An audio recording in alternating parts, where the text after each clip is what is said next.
Welcome to the Johnson Collection, New England Patriots radio broadcasts from 1985 through 2026.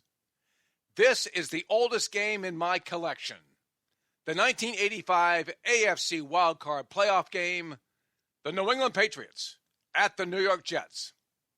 Played on December 28, 1985 at Giant Stadium in East Rutherford, New Jersey. From News Radio 590 WEEI, your broadcast team is John Carlson and John Morris, with pregame and postgame by Dave Shea. Let's go to the Meadowlands. All right, for those of you just joining us along the New England Patriot Football Network, we're still about 15 minutes away from kickoff, and, well, isn't it only proper to be in the holiday spirit? We now turn things over to two guys that make the holidays what they are in Sweden and Switzerland. Here's Jan Carlson and Son Moritz. Gentlemen. And thank you very much, One Horse Open Shea. We hope that you don't get a chill today, because it's tough to be out there in the open on a day like today, John. You two guys are reaching, huh? Only 3 more games left, right? So today, with the sun still shining here in the Meadowlands, we've got football for you, the AFC wildcard playoff game, Patriots Jets.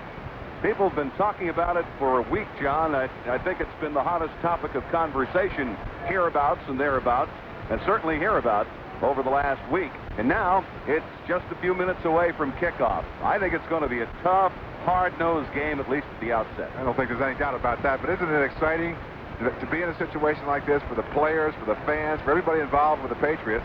It's been a long time since the Patriots have been in a playoff game, one that really counts, and that's what this one is. And I think you're exactly right, John. It's going to be a very physical game. I just have a gut feeling that the Patriots can score some points against this New York Jets team. It's going to be a very physical game, though, and I think the Patriots players feel a lot more confident about this game than they did about the game down in the Orange Bowl against the Dolphins. Now, that's just my own opinion, and that's not from talking to them. It's just from observing them the last couple of days. They feel that they're a better team than the Jets. They feel that they can win here. They feel that they should have won here the last time around, and you don't get the same kind of doubt that they might have had when they went down into the Orange Bowl. So let's see if I'm right. Could be an awfully good football game. Well, we'll talk more about it. I think that one of the critical battles, if not the most critical battle in this football game, if we may now digress to man for man, John Morris, is that's going to be staged between center Peter Brock and nose tackle Joe Klecko of the Jets. I think that if Klecko is able to penetrate and mess things up in the backfield, it's going to mess the game up for the Patriots. Conversely, if Brock handles him, then I think that the Patriots offense, as you said, can score some points. I think that Klecko has become the best nose tackle in the league within a short period of time. He hasn't played that position for a very long time, and that's just a tribute to his athletic ability. And the way he plays it makes it extremely difficult for any center. Guy Morris is taking a bad rap, I think, because he was blamed totally for what happened in the game down here for allowing Klecko to run loose, and he didn't get a whole lot of help. Pete Brock is going to probably do a better job than Guy will do against Klecko, but he's going to have to get some help from his guards, and we'll be watching for that. Pete, incidentally, says that he's healthy, the knees are feeling good, and I think it's great to have him back in there, because there's no doubt that Klecko really controls the success of your running game. Gastineau, of course, is the guy who puts the pressure on the passer. He's the guy that gets in and kind of messes things up from outside or inside against the passing game. Actually, he's probably the strongest part of their pass defense, because I perceive a weakness at their corners.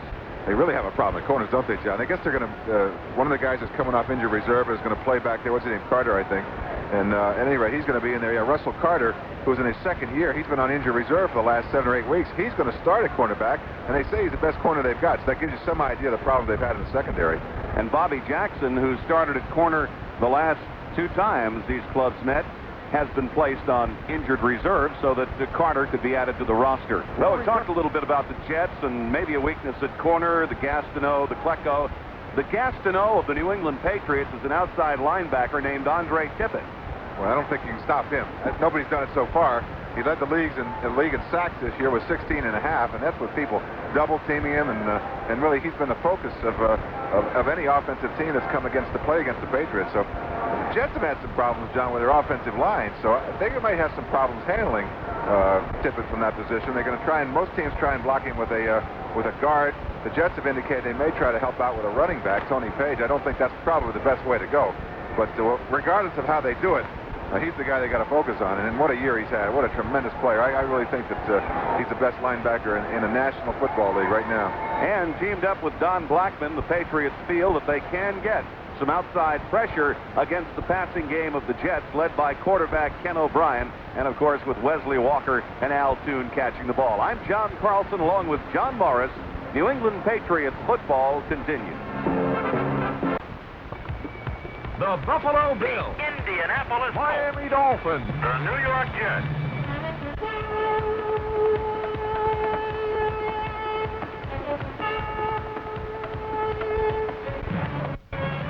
This is the New England Patriots Football Network.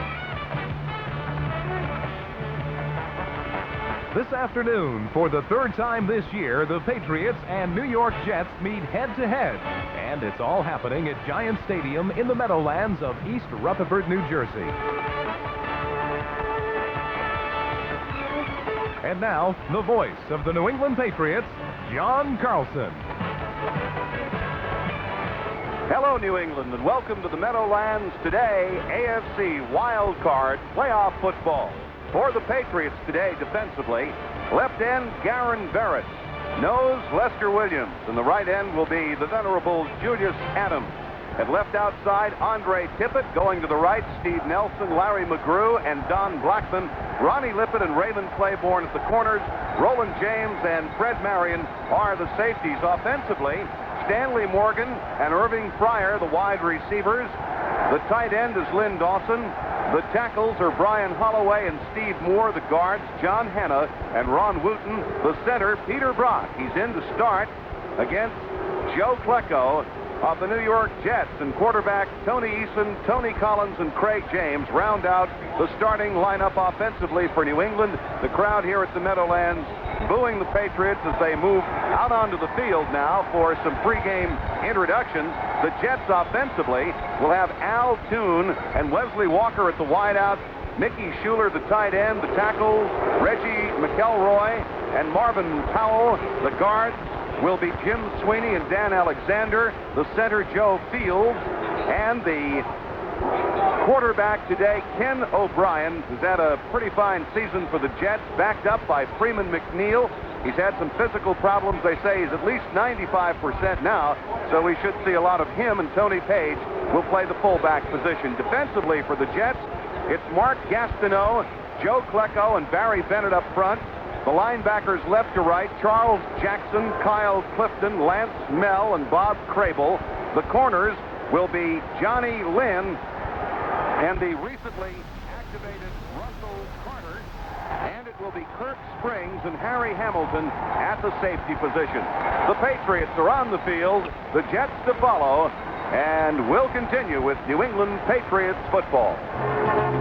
Here in the Meadowlands in New Jersey, about 75,000 hostile fans here. The Patriots came on the field and were greeted with a chorus of boos, but I couldn't help but think it wasn't quite that same deep feeling of hatred that you got from the Miami fans down the Orange Bowl. I think there's a lot more mutual respect here, not only among the fans but among the players.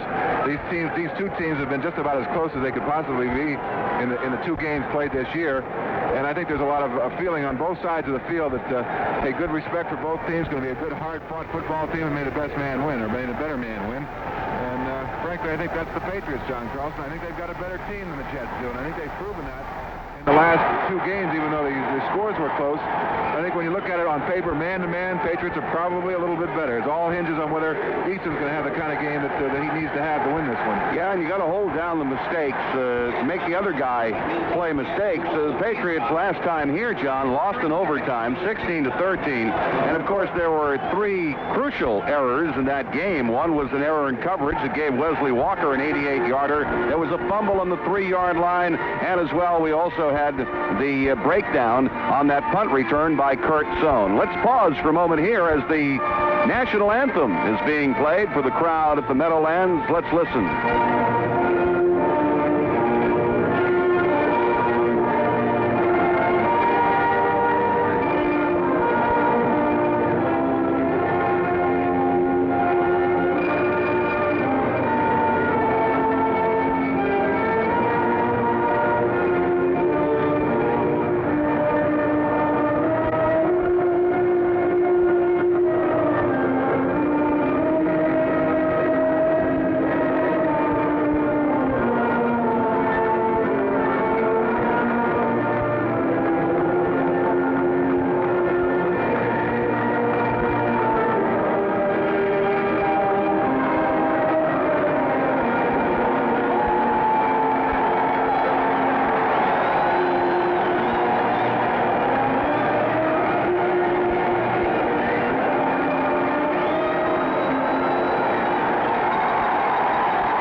Patriots have been in since 1978. The weather probably going to be a factor here.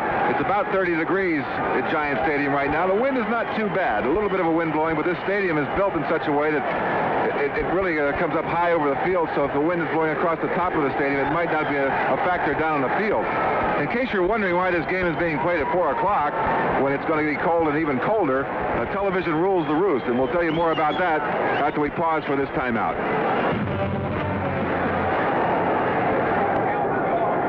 The fact that this game is starting at 4 o'clock will probably have an effect on the game in the second half, because it's certainly not going to get any warmer. The sun is down, it's over the rim of the stadium, the lights are on, and the reason they're playing it would have been a lot better for the players and for the fans to have this game at 1 o'clock, but as you know, it was originally scheduled to be played on Sunday or tomorrow, but since both wild card teams are in New York and playing the same stadium, they had to make a change. It's Giant Stadium, so they had the choice. Consequently, the Jets and the Patriots were moved back to Saturday, and NBC had a college football bowl game scheduled at 1 o'clock. Consequently, that's the reason that we're playing here at 4 o'clock. I think they got a break, John. It's not quite as cold as you might have expected down here, but it's going to get colder as the game wears on. Both teams are on the field. The Patriots have won the toss. They'll get first crack at it. And the Patriots are in their red jerseys, white pants. The Jets all white with the green trim. And we're just about ready to start. The Patriots and Tony Easton will have first crack at it. The crowd is ready. There's a feeling of anticipation. I'm sure that everybody back in New England feels the same way. And I can tell you this: the players for the Patriots are ready for this one. They've been nice and relaxed and loose, and not quite as tight for this game as they were before the game down in the Orange Bowl. And let's see if that makes a difference. Jets are ready to kick it off. John Carlson's ready to tell us about it. Thank you, John Morris. It will be Pat Leahy putting his foot to the ball at the 35-yard line, and the Patriots line up to receive with Stephen Starring deep and straight away. He's got Cedric Jones to his left flank and Greg Hawthorne to his right flank. Starring's been hurting a little bit, John. We had a report that his ankle was bothering him, and he tested it in the pregame warm-up, and evidently feels he's okay because he's back there. Leahy walks up and readjusts the ball. I think part of that is that television isn't quite ready yet. That's right, just nervous energy on the part of the kicker. Injuries the Patriots have been remarkably injury-free at this stage of the season. They really only had 2 serious injuries to Steve Grogan and to Kenneth Sims, but the Jets, I think, are hurting a little bit more than the Patriots are. Okay, I think we're ready. Here we go. Stand by for action. Leahy approaches. The Patriots to receive downfield. Starring chasing that ball. Having trouble on the field part of it, and he lets it go. Out of bounds. It'll be illegal procedure called against the Jets. So the opening kickoff for Pat Leahy, at least, goes awry, out of bounds, and it will be a re-kick from the 30-yard line. Starring came over. That would have been a tough one to field, John. And the way it went out of bounds was, I think, pretty good for the Patriots. It'll make you a little nervous as a kick returner in a situation like that. The ball's bouncing around down there, and you got to make a quick decision. Do I pick it up and put my team in lousy field position, or do I give it a chance to bounce a couple of more times? And fortunately, Starring made the right decision, let it bounce out of bounds. That's the first kick that Leahy's missed in a long time, by the way. I think he's 12 for 12 on his last field goal attempts. Ball will be set at the 30-yard line. The Jets organize a special teams huddle now and talk things over. Yeah, they're telling the kicker to keep it in bounds. We don't want to run down into this one again. Starring just moves up a couple of yards. He's the center man in the triumvirate that works deep for the Patriots on kickoffs, and now the Jets break out into their kick unit as Leahy gets ready for his second try. Again, a 5-yard penalty for procedure. And now, Leahy approaches the ball again. Hits it. Knuckleball. Bangs on the roll. Little trouble for Starring, but it's at the 15, the 20, coming to the right over the 25. He's got the 30 and gets up to the 33, maybe the 34-yard line before he's put away. Coming up to make the hit, Lester Lyles, along with Rich Miano and Larry Flowers. And the Patriots now are on offense, first down and 10 at their own 33-yard line, a return of 19 yards. Not bad field position for the start of a drive. First and 10, Patriots at their own 33. Tony Easton, the quarterback. Offset backfield to the weak side. That's the right. Strong side is left, and that's where Craig James is going. Gets hit down at the 34. Gain of a yard. Flag goes down. A flag on the play. 1 yard gain. Let's see what happens. Barry Bennett made the stop for the Jets. And the preliminary indication is a holding penalty against New England. That's not a way to start a football game with a 10-yard penalty. I don't know if it was against the guy that's blocking Klecko. He's lined up in that gap, and it causes Wooten and Brock a problem. Anyway, Klecko's there making sure that they call it. Defensive right end, still first down. Well, the call was on the defensive right end. I don't think that's what he meant. Even the officials are a little bit nervous. Must be. Because the Patriots have a 1st and 20 from the 23 on the holding call. Strong left formation, and the Patriots go to an I. Here's Eason. Handoff goes to Collins. Tony Collins up over the 25 to about the 27-yard line. Be a gain of 3-4 yards on the play for New England on first down. That'll make it a second down now. Second down and 16 yards to go for New England. They're on their own 27-yard line. Tony Collins going up over the defensive left side. Lance Mell and Barry Bennett get in on the stop for the New York Jets, and now Patriots go to the shotgun on 2nd and 16. So they're in the gun early. Here's the snap. Handoff. Collins going to the left side. It's Collins up over the 30, the 34, and that is where he is pinned. Bang. Taken down by Kirk Springs, the strong safety, and some help from Russell Carter, the cornerback. Gain on the play of 7 yards.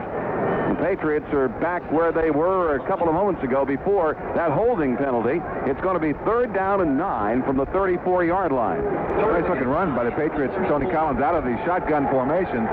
Normally out of that formation, when you run it, it's almost a give-up play. There's not a lot of success out of that, but they did well with that one. Eason stays in the gun. He's got the slot to the right side. The Jets are in a 5-man rush front, and here's Eason against the pressure, firing, incomplete.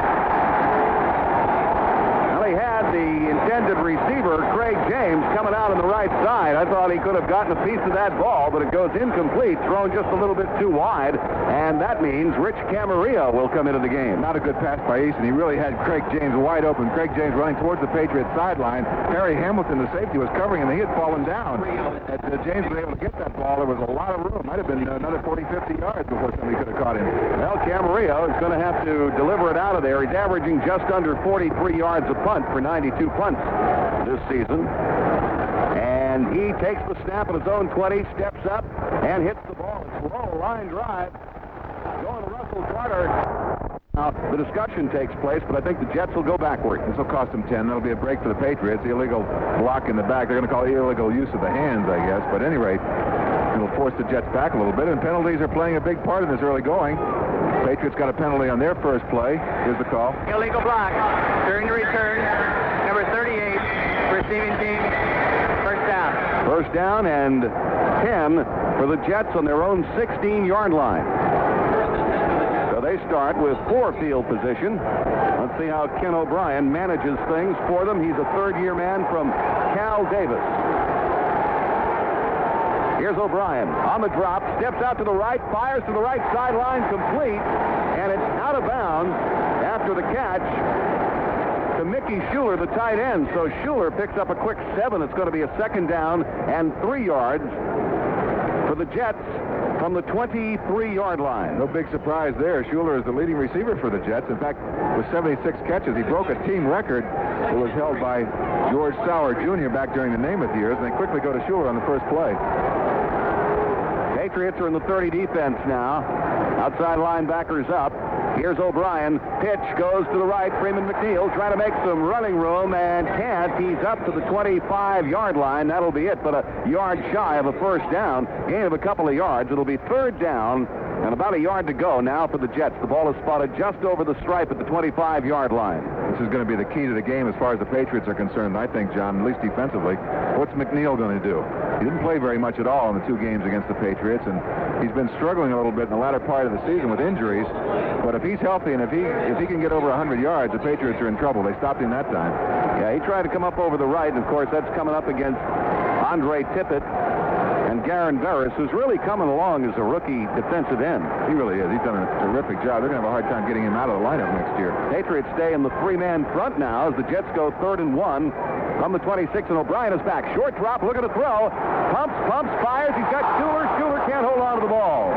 Mickey Schuler, the 8-year veteran from Penn State, was in the middle. Took a little while for that play to develop, and Schuler did not hold on to the pass. It's 4th and 1. Big play for the Patriots. There was plenty of time for O'Brien to throw the ball. That's one thing we've got to keep an eye on throughout this game. Had enough time to find Schuler open over the middle. In the shades of Brooks last week against Cincinnati, he dropped the first down pass. Wow, well, that was good news for Steve Nelson, who was back there in coverage. Now, Dave Jennings is in to punt. He's been hitting a lot of line drives this year, averaging just about 40 yards a punt. He's back near his own 10, awaiting the snap. And it's Irving Fryer, deep for New England. On 4th and 1 from the 26, the snap and the punt, heading downfield. Wobbling, here's Fryer. He has to dive for it. Stays down at about the 40-yard line. And that's going to be where the Patriots will get this thing going. A 34-yard punt for Jennings. And for New England, well, it's going to be 1st down and 10. Ball spotted just over the 40-yard line. This program is authorized under broadcasting rights granted by the New England Patriots solely for the entertainment of our audience. Any publication, rebroadcast, or other use of the descriptions and accounts of this game without the express written consent of WEEI, the Helen Broadcasting Company, and the Patriots is prohibited. It'll be 1st down and 10 for New England. The official recording will be the 41-yard line, so the Patriots are on their own side of midfield. This is their second offensive try. A penalty hurt them the first time around. A holding call set them back 10 yards. By 2nd down, they were in the shotgun trying to get out of trouble. And then a wide pass on 3rd down intended for Craig James put him out of business. Rich Camarillo had to punt. Well, the Jets didn't do any better, John. Both teams were a little tentative on their first possession, I thought, John. So maybe the initial nervousness is over with, and now we can get down to playing some football. All right. Let's go. Here's Tony Eason. Split backfield behind him. That formation is strong left, a slot to the right side. We've got a 4-man front for the Jets. They're playing 4-man front on 1st down. Handoff. Tony Collins, no place. Can't go. Wanted to go left. Trying to move up over John Hannon. Brian Holloway's cut down. The slice was made by Marty Lyons, the defensive end. Actually, I think Marty was lined up that time as a tackle on the inside. The Jets had gone to a 4-man front, so the ball is on the 40, loss of 1, and it's going to be 2nd down, 11.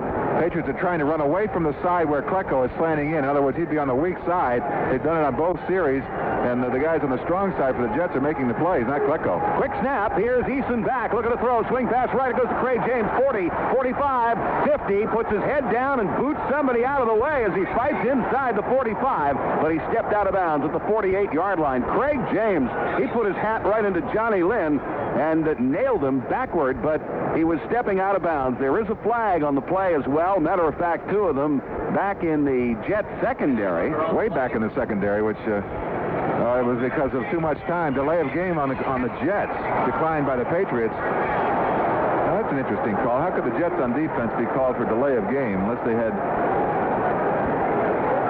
No, it wouldn't be too many players on the team. I have to think about that one for John. Anyway, they were called for it. The Patriots declined it. Analyze that one. Craig James did yeoman's work and got a 1st and 10 at the Jets 48. Didn't know it was going to be this tough to analyze this game. Here is a strong left formation for the Patriots. Stanley Morgan near side. Wide out left as Fryer. Handoff goes. Tony Collins left side over the 45 and down to the 44-yard line. Tony Collins grinds out a fast 4. Bob Crable, the outside left linebacker, makes the stop. It's going to be 2nd down and 6 yards to go for New England. Patriots going to the ground early on, John, except, of course, for that swing pass out to the right side to Craig James. Well, no surprise there, is there, John? The Patriots have had some success running the ball the last 2 games. Craig James has had 94 yards in the first game against the Jets, 108 in the second game. And here are the Patriots again. They're strong left. 4-man front now for the Jets. 4-3 defense. Here's the turn. Play action fake. Gastineau has a hold on Eason. Eason throws the ball. Check it. Yeah, that's Gastineau, all right. He just vaulted over one of the Patriot defenders and got a hunch break of the ankle of Tony Eason, and the sack is going to be recorded. The ball will be spotted back at the 49-yard line of New England. What a play by Mark Gastineau. I haven't seen a play like that, John. Craig James was the blocking back on play-action fake, and he went after Gastineau low to try and slice him down. And Gastineau, and he did block him, but Gastineau went flying through the air. It was just extra effort and landed right at the knees and grabbed a hold of Tony Eason. Well, that changes the complexion of things. It makes it third down now and 13 for the Patriots. They're behind their own stripe at midfield. And here's the shotgun. Eason is back. Eason steps up into the pocket, fires. It's complete to Lynn Dawson, the tight end. He's down to the 40-yard line. Just like that, Lynn Dawson to the 40-yard line. He's taken down by safety Harry Hamilton, second-year veteran from Penn State. And what the Patriots get out of that is position near the 40, but not enough for a first down. They're shy by a couple of yards. 12-yard gain, but not enough. So into the game comes Rich Camarillo. Good catch by Lynn Dawson over the middle, but there were just too many Jets for him. He tried to struggle forward to get the first down, but there was no chance, so the Patriots are forced to punt. Yeah, good play by the safety, Harry Hamilton. Kurt Sohn is deep. You all remember him from the last battle here. He was the one that went 46 yards in overtime on a punt return and set up the field goal that won the thing for the Jets. Here's Camarillo stepping up, hammers the ball, gets off a nice punt going for the coffin corner right side. Let's see how they call it. The official's coming up the sideline now with his hand raised, waiting for him to stop. He's past it. There he goes, finally. He stops at about the 14-yard line. So Camarillo's punt goes out of bounds at the 14-yard line. And for New England, not a bad deal because they've got the Jets pinned back behind the 15, where it'll be first down and 10. Well, in the early going, John, the game's lived up to its pregame billing. It's been a game of defense, and consequently, whenever it's a game of defense, it's also a game of field position. And the Jets have started out poorly in that regard. Their two possessions, they started at their own 16 and now at their own 19. But you sort of get the feeling from at least I do, from the two possessions the Patriots have had, that their opportunities have been there. You know, Eason's had time to throw the ball. He's had open receivers, and he's completed a couple of them, but mistakes have hurt him in the too early going. But I'd say right now the Patriots have the edge. And the Jets have the football. First down and 10 at their own 14. 9:04 left, first quarter, 0-0. Here's O'Brien handing off. Freeman McNeil left side, gets tagged from behind by Steve Nelson. Nelson shot the gap, got behind McNeil, and put the hit on him. Don Blackman finished it off along with Jules Adams, and the ball is going to be spotted at about the 16-yard line. So give them 2 yards on the play. Make it second down and 8 now for the Jets. Still working. Well, they spotted over the 16. Call it the 17 because it's midway between. It'll be second down and 7 there.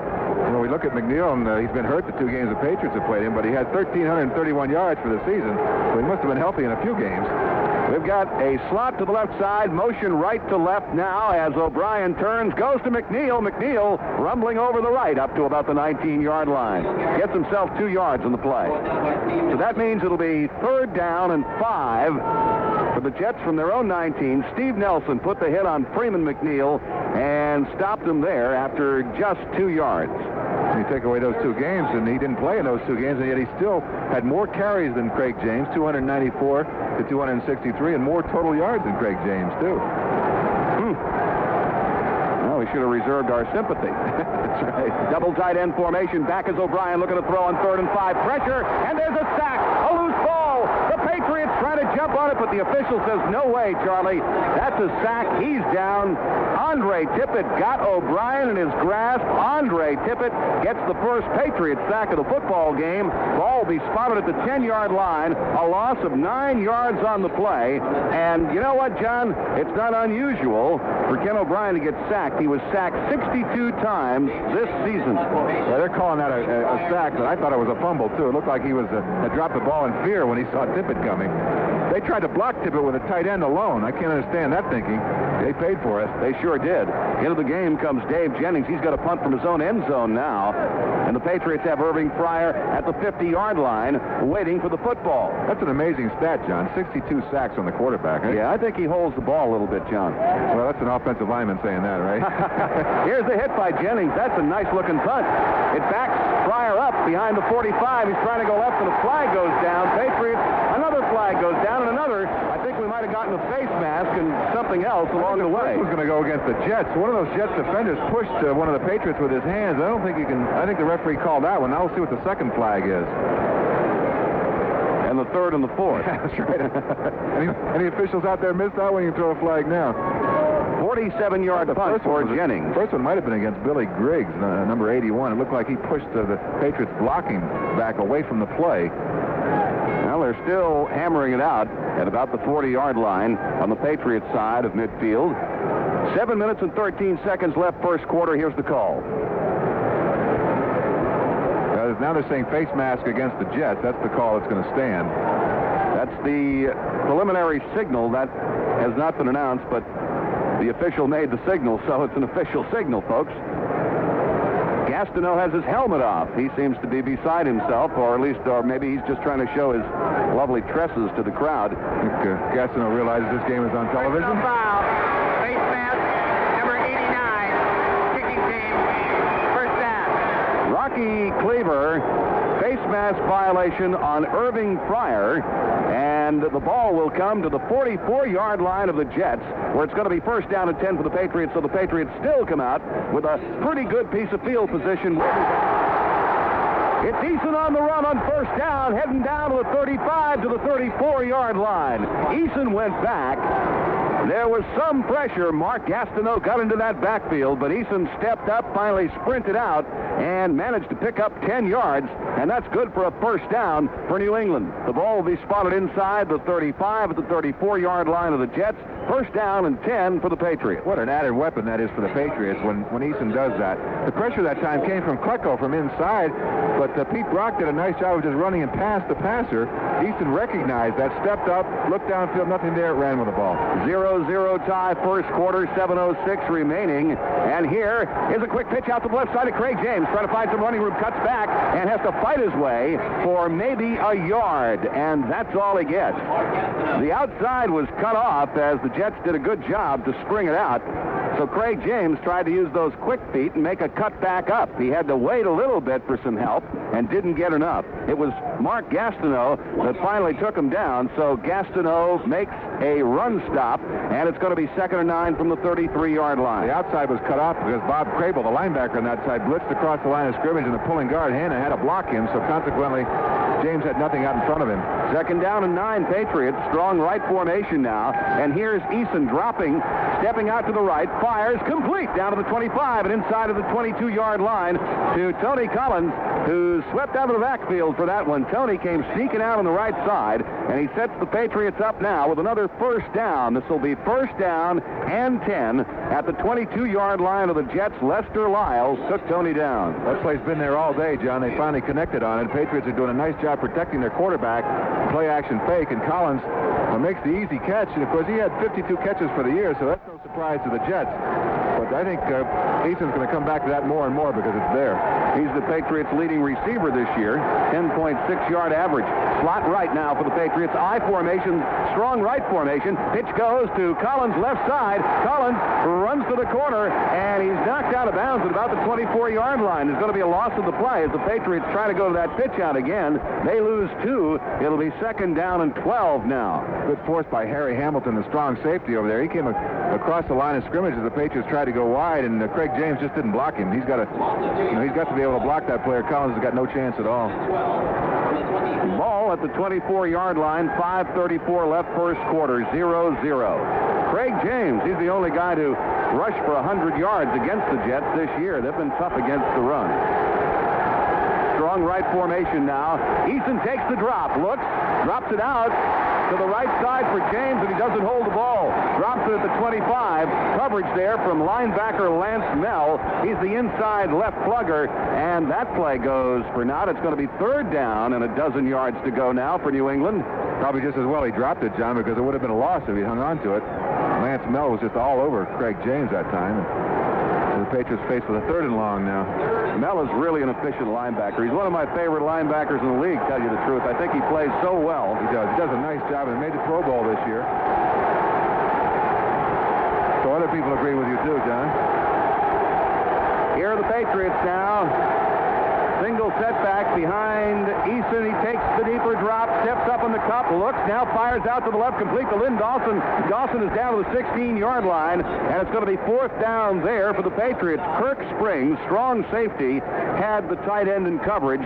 Gain of 8 yards on the play. And and it was Springs that pushed Dawson out of bounds. Tony Franklin will now come into play as the Patriots have the football at the 16-yard line. It'll be 4th and 4 there. Patriots are going to have to settle for a field goal, John, but still some good signs, I think, in the Patriots passing game. They've been able to find the open receivers, and Eason's getting a lot of time to throw the ball. Steve Moore is really doing a nice job on Gastineau.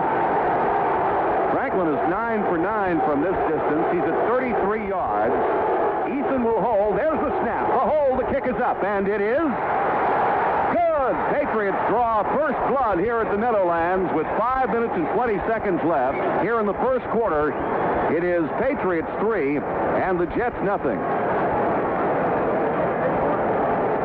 Good drive by the Patriots, really. They stopped short of the touchdown, but again, they look confident in the way they're attacking the Jets right now, John. I really like the way they're mixing up the plays, and the passing game is there, too. And anytime you get it close like that, Tony Franklin's almost a sure thing. I think he's made, let's see, that's probably 8 out of his last 9, so he's as reliable as they come. And Patriots have finally taken advantage of the field position that their defense has given them. And they jump out in front 3-0. Gives me a chance to remind everybody that this week's Kay Jewelers New England Patriots Star of the Game will receive a gift certificate from Kay Jewelers, the Diamond People. And Patriots quickly out in front in this one, 3-0. No surprises, though, right, John? Defensive struggle. That's the way it's been going. Yeah, tough defensive struggle. And the Jets still tough against the run when they have to be. You know, you said that the Jets only gave up one 100-yard game. Well, the Patriots are right up there with them. They only gave up 2 in the course of the season. Kevin Mack from Cleveland got one, and let me think who that other one was. I'll come up with it in just a second. It was Kurt Warner of Seattle. So the Patriots have been just as tough against the run as the Jets have been. Yeah, they have. You know, the Patriots are 7-1 this year when scoring first in the game. That's one of those stats, you know, that I'm not sure what it means. I know. I saw your eyes roll. I saw the little fog start to move in underneath those glasses. It must have some significance somewhere. I'm not sure where it is, though. I saw it roll in, and you're not even wearing glasses. That's not to say I haven't reached the stage in life where I don't need them, though. The lights are on here at Giant Stadium in the Meadowlands. About 30 degrees here, so it's not brutally cold as far as the players are concerned, and not very windy either. So I would say for this time of the year, pretty good conditions for a football game. 5 minutes, 20 seconds left first quarter. It's 3-0 Patriots, and Tony Franklin is about to let her rip. Bobby Humphrey and Johnny Hector are twin safeties for the Jets. They're back at about the 8-yard line. Tony has not been hitting his kickoffs deep. Puts a little bit of pressure on the guys behind him. Here's the hit, end over end. Not bad. Coming down to the 10-yard line is taken by Johnny Hector over the 15, the 20. He gets hit, spins over the 25 and up to about the 28-yard line. Nice move off the hit. Mosi Tutupu hit Hector, and he spun off. He was heading down and then finally put away by Greg Hawthorne. But the Jets will start with pretty good field position here. They've got a first down and 10 at their own 28-yard line. That's a nice job by Hector to avoid a tackle on that. Mosi Tutupu doesn't usually miss when he gets a shot like that. In fact, Mosi is the leading tackler on special teams for the Patriots this year with 11 of them. I don't think that comes as any surprise to people that have followed the Patriots for a few years. No, we're talking about a special teams hero. Right here are the Jets. They've got a strong left formation. They send motion to the right. That's Mickey Schuler, the tight end. Going back as O'Brien. Spins it into the middle. It's complete. To the 40. To the 43. Up to the 45-yard line goes Wesley Walker. Always dangerous. He got into the middle by himself and hauled in the O'Brien pass. Tell you what saved the day there and gave the Jets a first down and 10 at the 44. It was O'Brien's quick release. Well, he had to release it quickly because the 2 linebackers on that side were in there. Nelson and Tippett both came in that way on the inside, and consequently the receiver, Wesley Walker, then just cut in over the middle where those linebackers had been. A good play by O'Brien. And now the Patriots in a 3-man front. It's first down and 10 to the Jets. The handoff coming to the left side. Freeman McNeil comes to the outside and gets to about the 47, maybe the 48-yard line. He was trying to turn the heat on, and Fred Marion came up to put the hit on him along with Raymond Claiborne, the right corner, and McNeil is down. McNeil apparently was injured on that play. Took a couple of good strokes. Of course, McNeil is a fragile being. He's been having problems this season with an ankle and with a knee, and right now, he's got 5 carries, 9 yards in the game. He's up on his feet. He's okay. The trainers are out talking to him. He's kind of working his neck as though he took a crack on the head. And he's heading back to the far side of the field, the Jets side of the field. I think we'll see him shortly. It looks like his neck. He was trying to run wide, and Al Toon, the wide receiver on that side, was making a feeble attempt to block Claiborne. All Toon did was get in the way. McNeil paid the price. Yeah, he seems all right now. He runs off, and it isn't any part of him that's been injured before. It's something new. Johnny Hector comes in. Hector, an effective running back, third-year man from Texas A&M, has had some good success trying to run against New England. A gain on that play of 3 yards by McNeil gives the Jets 2nd down and 7 from the 47. 4:05 left first quarter. Patriots lead 3-0. Wesley Walker motion left to right, and here's O'Brien. Short drop, guns it right for Walker. Walker takes a hit from Ron Lippett as soon as he catches the ball, but he catches it just a yard shy of a first down. That's down to the 47-yard line of New England. Gain on the play of a half a dozen yards. O'Brien to Wesley Walker, and the ball now is on Patriots real estate. Good move by Walker on the far side of the field over in front of the Patriots bench from the right side as the Jets are on offense. He just drove Lippett downfield and then just curled it back up to the sideline, but a good hit by Lippett to come back and prevent the first down.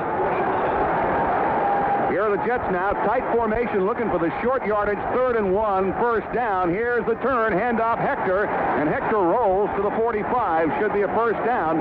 Johnny Hector, he likes to do that spin. He spun off the hit by Tutupu on the kickoff return, and that time he spun at the line of scrimmage. I think it was Julius Adams who put muscle on him first. First time the Jets have crossed midfield here in the first quarter. 2 minutes, 58 seconds left to go in the first. Patriots out in front, 3-0. 2:53 left in the quarter. And the Jets move it up. They send Al Toon wide out to the right side. I formation this time. Turn. Play action fake O'Brien. He's reacting to pressure. He's down. A sack. Second sack of the game for the Patriots. Garen Veras was in there chasing O'Brien down, and he gets him behind midfield now on the Jet side of things at the 43-yard line. So Garen Veras, the rookie from Stanford, produces a big play. Tremendous play by Veras, and the Patriots were just in a 3-man rush, John. There was no blitz whatsoever. Veras took it inside, and Tony Page, the running back, tried to come up and block him, but he couldn't get him either, and Veras was right on top of the quarterback. 2nd down and 22 from the 43-yard line. That's the 11th sack of the season for Garen Veras.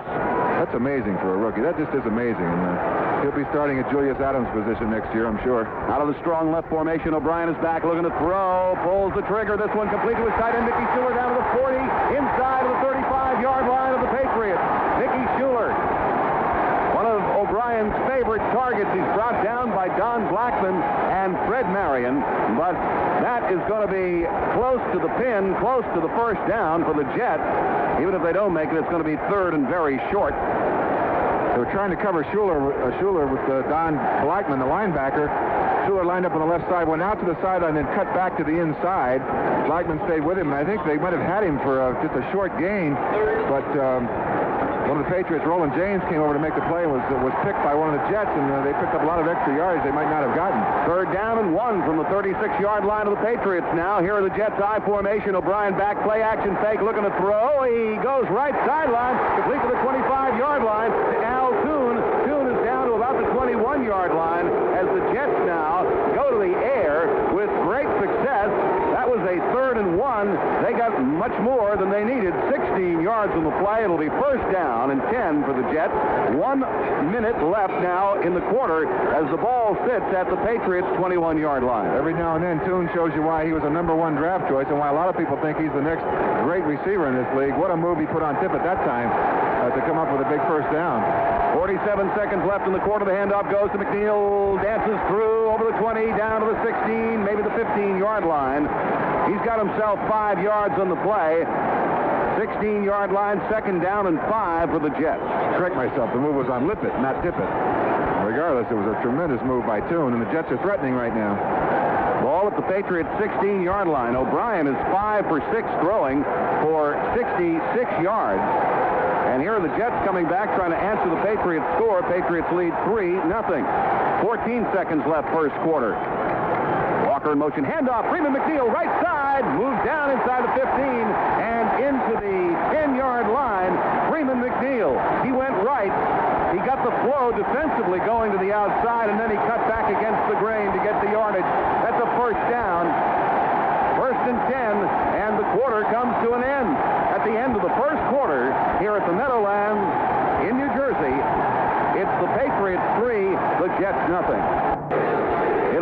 down and 10 for the Jets from the Patriots 10, and we're just about ready to start the second quarter of play here in the wild card playoff game in the American Conference. Jets only scored 2 touchdowns against the Patriots in both prior games this season, and I think it was in this game down here, John, when they got down to the 10-yard line twice and couldn't get a touchdown.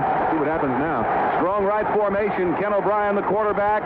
Play action fake to McNeil. Throws down to the left corner. He's got a receiver. Johnny Hector. Touchdown.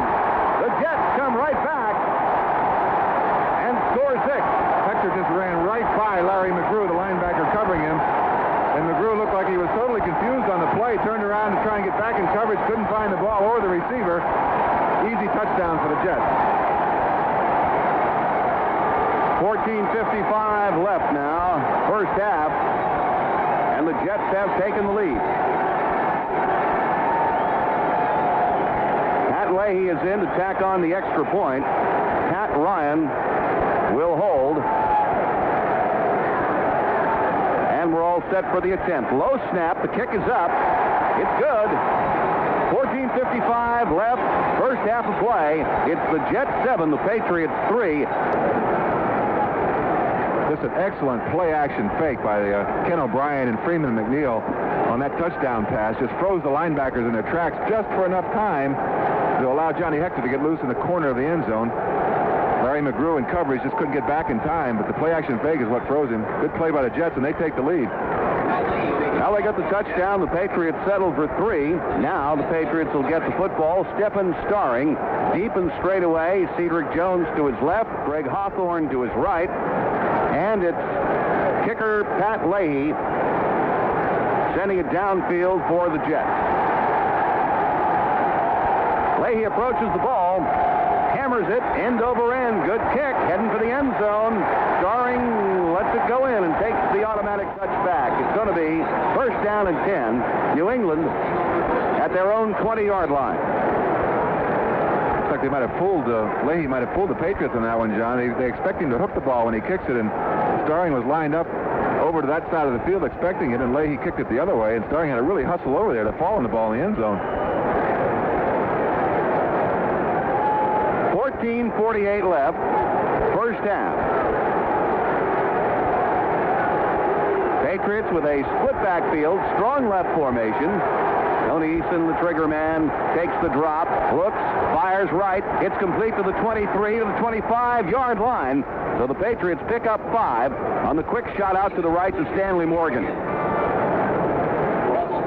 Gain of 5, second and 5, New England. Russell Carter, the left cornerback, came up to make the stop. He was just activated for this game. Second-year man from SMU, but he's considered the best the Jets have at the corner position. And that's where the Jets are weak, in that defensive secondary, and the Patriots really need to go after that. Carter is out on the right corner now. Here is Eason on the turn, handoff right up the middle on the run play to Tony Collins, and he shoots through over the 30 to the 32, and that is first down, a gain of 7 yards on the play. Bob Crable, the outside left linebacker, made the stop that time, but a nice hole opened up for Tony Collins. A nice job by Craig James, too. The Patriots let Gastineau go free on that one, let him free to the inside, and Craig James came up there and picked him up. And that enabled Collins to pick up the yardage. He's got 5 carries, 15 yards now. That's an average of 3 yards a carry. Easy math. Strong right. Here's the handoff. Collins again, right side. He's at the 35. He's up to the 40-yard line on the roll. He might have gone farther had it not been for a good defensive play out on the left side by Lance Mell. He's the inside right linebacker. Scraped down and kept it to an 8-yard gain for Collins. It'll be second and 2 Patriots from the 40-yard line, still on their side of midfield. The Jets moved Gastineau around the line of scrimmage. He's not always lined up in the same place. That time he was lined up at a right defensive end, and the Patriots ran away from him. Let's see if they do it again. Now Gastineau goes back to the left side. 13:05 left in the first half. It's 7-3 Jets. Patriots at their own 40. Split backfield, strong left formation. Here's the turn. Handoff. Tony Collins. Trouble. Tony Collins. I don't think got back to the line of scrimmage. Pushed down shy of the line of scrimmage by linebacker Kyle Clifton. Some pressure on the right side. Loss on the play of a yard. And it's going to be now a third down and 3. Patriots didn't have a chance to check that one off. At the last minute, Joe Klecko jumped from the right gap into the left gap. Patriots ran right in that direction. He didn't make the play, but John Hannon, the guard, had to help out with Pete Brock, so consequently the linebacker came free and made the tackle. The Jets go to their nickel defense, and now the Patriots with Eason on the drop.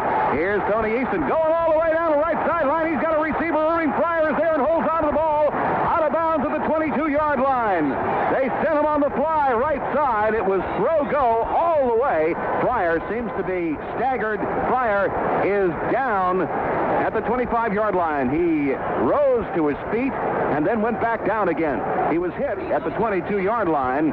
So Eason to Pryor gives the Patriots first down and 10 at the Jets 22, a 39-yard play. What a beautiful move by Pryor over on that right sideline. The defensive back for the Jets, Lester Lyles, the safety over there, just got turned around, had no idea where the ball was, and it looked like Pryor ran it out and then an up, and had to come back for the ball, but still a good move. Now he's down. It looked like it was his hand or his shoulder he was bothered him. Johnny Lynn was the guy that put him down finally. He's the free safety, and Irving Pryor is still down on the field.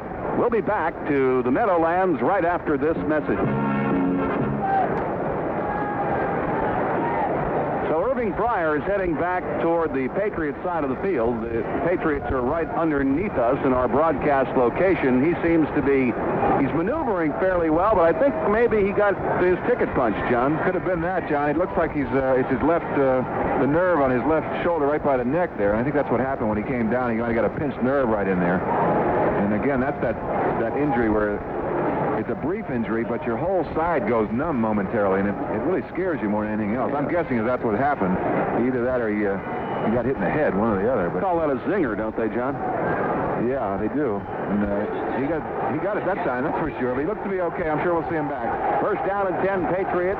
Jets 22, 12:09 left first half. Patriots trail 7-3. Strong right formation. Here's Eason. Play action fake. Looking, now throwing. Complete. No! It's broken up at the 15-yard line. That play was sending the tight end Lynn Dawson on a crossing pattern at the 15-yard line, and Harry Hamilton, a safety, came over and broke it up. He actually stripped the ball down from Lynn. Thought he had it, but no, it's going to be second down and 10. Would have been a tough catch. Would have been a good catch, but it was right out there. He had to really stretch and reach out for it right on his fingertips, and he couldn't hold on to it. Eason now 6 for 9 for 79 yards. Of course, a 39-yard bite on that pass to Irving Pryor. Still in the T formation, strong left. Handoff comes to Craig James, and he fights his way to the 20-yard line. Gain of a couple of yards, and that's going to be all. Craig James couldn't get any room trying to shoot up on the right side. It was Marty Lyons and Lance Mell that took him down. The Patriots now, third down and 7. They trail by 4 points. Eason on the drop. Eason stepping up. Pressure. Lost to the 24-yard line. I thought he was going to be able to run out of that thing, but he's caught for a 5-yard loss. And that means that we will see Tony Franklin introduced to the game again. It was Tom Baldwin that actually brought down Tony Eason at the 24-yard line. Baldwin got the sack, but Gastineau was lined up on the right side and quickly got upfield. Brian Holloway did a nice job of pushing and past the quarterback, but Eason reacted to that, had to step up, and Baldwin was right there. So Tony Franklin comes in, the ball will go down at the 31. That's a 41-yard attempt now. High snap, here's the kick. He got it off all right, and it's down the middle for 3. And with 10:56 remaining in the first half, the Patriots cut the Jets' lead to 1 point. Nice hold by Tony Eason, the quarterback. That snap from Guy Morris was way up high. Eason had to almost go up and stand up for it. Got it, put it down, and Franklin maintained his composure and knocked it right through there. Let's pause here for station identification. You're listening to the New England Patriots Football Network. The Johnson Collection. Under our contractual agreement with the Patriots for this broadcast, the announcers for this game have been selected by WEEI, the Helen Broadcasting Company, subject to the approval of the Patriots Football Club. Now the Patriots must kick off to the Jets. Last time the Jets had the football, they put 7 points on the board. Got their passing game in order, despite the fact that O'Brien was sacked by Garin Veras on that drive. They managed to push the drive up for the score. And now they'll get it back. Bobby Humphrey and Johnny Hector are deep. Hector to the near side. Really like the way Tony Franklin maintained his composure on that field goal, John. A lot of kickers, when they get a high snap like that, throws their timing off, but Franklin just waited patiently for the ball to be put down and kicked it through there. And now his kickoff. Sails downfield. It's Hector taking it at the 6. He's over the 10, coming to the middle, looking for the 15 to 20. Gets a block over the 25, and vaults one tackler, but is put down at the 28-yard line. Tell you what, though, he gave him good field position again. Greg Hawthorne up on the hit, along with Ed Reynolds for New England. Also pulling himself out of there is Brian Ingram. And so it'll be the Jets on the attack. First down and 10. 10:45 left. First half, Jets have a 1-point lead, 7-6, and they've got the ball at their own 28. The report on Irving Fryer is that he hit his head on the ground, was shaken up. He will be back into the fray. Oh, the joys of artificial turf. Here's the handoff, racing through. Hector to the 35-yard line. Maybe the 36-yard line. Nice piece of change. 7 yards, Johnny Hector. Steve Nelson made the hit. Hector was in the backfield that time, along with Freeman McNeil, and Hector got the call. Second down and 3. Jets at their own 35.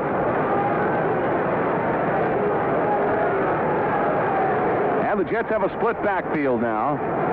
Motion coming to the outside is Johnny Hector. Here is O'Brien. Back looking to throw. Into the middle it comes. Wesley Walker. Walker's got it. Patriots 41-yard line. Wesley Walker finally covered by Ron Lippett. But Walker was inside Ron. And he was all by himself to take that throw. I think it was a mistake on Ron's part. Lippett and James were in zone coverage over on the right side. And both of them went after the same receiver, leaving Walker wide open as he just ran down the right side. Actually, that could have been a touchdown, except that O'Brien didn't see him until the last minute and didn't throw a very good pass out there.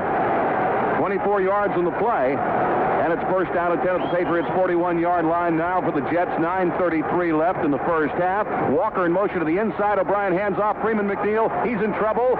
Fumble. Loose ball. Who's got it? Patriots are signaling they've got it, and the officials are running in. We don't have the official indication now because the Jets say they have retained the football. Let's find out. It's at the 44-yard line. Patriots side of midfield. Loose ball as Freeman McNeil was hit. The crowd's reacting as though the Patriots own the football. Roland James covered the ball. The Patriots have a takeaway. They've got a first and 10 now at their own 45-yard line. Good hustle by all of the Patriots, and especially by Roland James. McNeil looked like he was going to break free off the left side. Just as he made the cut, the ball bounced around out there, and Roland James quickly on, and the Patriots with a good opportunity. Yeah, somebody popped the ball out of his hand. That's the 47th takeaway of the season for New England. Strong right formation. Eason on the turn. He goes to Craig James trying to go left, and Craig is going to get 2 yards, maybe 2 yards, and that's all. He got drilled coming across the line of scrimmage by Marty Lyons, the defensive end, 7-year veteran from Alabama. Let's check the spot of the ball. Just up over the 46-yard line, so it'll be second down. They give them a gain of 1, 2nd and 9 from the 46. Jets have done a pretty good job so far of controlling the Patriots' running game, and they've been doing it with mainly a 4-man line. Now they're in a 3-man line, but they've been using a lot of 4-man line. Patriots now with a double tight end formation. Slot out to the right side. Handoff comes to James. Bang. He's caught in the backfield. Bob Crable gave him a shot. James had not a chance that time. Got the football and was drilled. So a loss on the play will put the ball back near the 43-yard line with 8:24 left in the first half. Linebackers make the play, but it was Klecko that caused all the consternation on the part of the Patriots, and that's why he's such a factor. He lines up in that gap and quickly made the penetration, and the Patriots guards couldn't get into the play. Right now, that Jets defense doing the job for them. Jets lead 7-6 with 8:05 remaining in the first half. 3rd and 13. Patriots at their own 42-yard line. Slot right. Eason, the quarterback. Eason keeps it. Quarterback keeper goes over the 50 and down to the 46-yard line. Went straight behind Peter Brock. It was there all for him, and I don't know if he's close. No, he's not. The spotting of the ball will be about a yard shy of a first down, John, but he sure got a big chunk of yardage out of that. Good call by Tony Eason, because he and Brock were the only ones that knew it was going to be a quarterback sneak. The Jets lined up in a four-man line, and the middle linebacker was out of there, so he just gives Pete Brock a little bit of a tap, and the two of them take off down the middle. Unfortunately, Pete wasn't able to block the safety, and they were a little bit short of the first down. 4th down and 1 from the 46-yard line of the Jets, and Rich Camarillo comes in. His mission here is, of course, to pin the Jets back deep in their territory. 7:10 left, first half. Jets 7-6 over the Patriots. Camarillo has a 36 and a 26-yard punt. That 26-yarder went out on the 14. He was hitting a coffin corner punt. Kurt Sohn is deep for the Jets. Camarillo puts it up. Sohn lets the ball go. It takes the bounce. No Patriot there to push it back, and it's into the end zone and out, and that's going to be a touchback. Jets will get first down and 10 at their own 20. They're out in front, 7-6. Patriots got that takeaway, but they couldn't turn it into a score. We'll be back right after this message. Patriots defense is keeping their offense in the game. Patriots had a great opportunity that time after the fumble recovery by Roland James at the Patriots 44-yard line. They almost picked up the first down, and a call that I like to see, a little quarterback sneak on 3rd and long when they saw the opening in the middle, and Eason and Brock just took off. Unfortunately, they missed the first down by about a half a yard. And they had the punt. Camarillo put it into the end zone. So the Jets get first and 10 at their own 20, and here they are with 6:49 left in the first half, leading 7-6, and they're at the line of scrimmage. The Jets now with a strong right formation. They send their tight end in motion to the right. Back is O'Brien. Look at the throw. Throws it out to the left, and it's complete. He's got Toon running out of bounds at the 25-yard line. He was looking for a place to go and finally found it. He sought refuge over by the Jets bench. Steve Nelson, who was on the chase, I suppose that quickened his pace. He was over on the Jets side of the field, too, when he went out of bounds. Nelson helped him out of bounds with some enthusiasm, and some of the Jets over there didn't like it, so there's a little conversation going on between the Jets and Nelson, but I don't think Toon liked it very much either. Well, they got 6 yards on the play. It's going to be 2nd down and 4. Jets at their own 26-yard line. They lead by a point. They've got a double tight end formation now. It's O'Brien back, looking to throw, swings it out on the left, and it's complete over the 25 to the 30 to Freeman McNeil, up over the 30 to the 31-yard line. He skidded a little bit. We're going to see how much they give him on the skid, but that's a first down for the Jets. Steve Nelson put the pop on him. Ball at the 31-yard line. First down and 10, Jets. Jets ran the quick screen over to the left side. Both linemen got out clean. One of them was able to cut down McGrew. And just a tremendous effort by Nelson prevented that play from going even farther. Nelson just jumped over the lineman that tried to cut him and made the play. And again, had to hear about it from a couple of the Jets coaches over there. They're still letting Nelson know what they thought about that last play. And the Jets walk it up. First and 10 at the 31-yard line. They got motion. That's Schuler to the left. The handoff goes to Freeman McNeil. Tries to bounce to the outside. Gets hit again.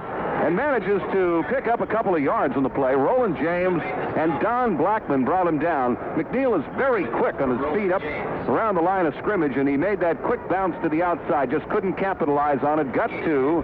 It's going to be at the 33-yard line. 2nd down and 8 now for the Jets. What a nice play by Don Blackman. He didn't get credit for the tackle, but he just stuffed the blocking over that side and forced everything back into the backfield. And so many times Blackman does that, John, with Tippett on the other side. He doesn't get the credit that I think he deserves, but makes an awful lot of nice plays for the Patriots.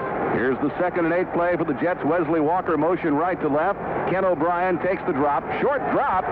Rolls, runs up the middle, and slides in at about the 38-yard line, which is short of a first down. And what's the crowd getting heated up about? Nelson is there, along with Lester Williams. And what he did was just kind of a little spin. I wasn't sure if he was being attacked or not, but he went down at the 37-yard line, just over it. So it'll be, for the Jets, 3rd down and 3, gain of about 5 in the play. That was a quarterback running out of fear. He was really looking for a place to fall down when he spun. All of a sudden found himself free and did a hook slide. The crowd seems to like that effort, but it was more out of fear than anything else. 4.5 minutes remaining. First half, 7-6. Jets over the Patriots. Here are the Jets again. Slot to the right side. Now it's motion. Al Toon going left as he starts. Ken O'Brien jumps up and asked for a timeout. He just popped right up from under center. He didn't like the way apparently the Patriots were adjusting, and maybe was it the clock? Yeah, it was down to, I didn't think he called it in time. Looked like it was right down to 0, but he quickly called a timeout. So let's see. He looked like Johnny Jump up there for a moment. That is New York's first timeout. The timeout was called prior to the 30-second clock going out. Okay, that answers the question. He jumped up. He was looking at the 30-second clock to our right, which is staring him in the face, and it's going to be a 3rd down and 3 now for the Jets at their own 38-yard line with 4:23 left in the first half.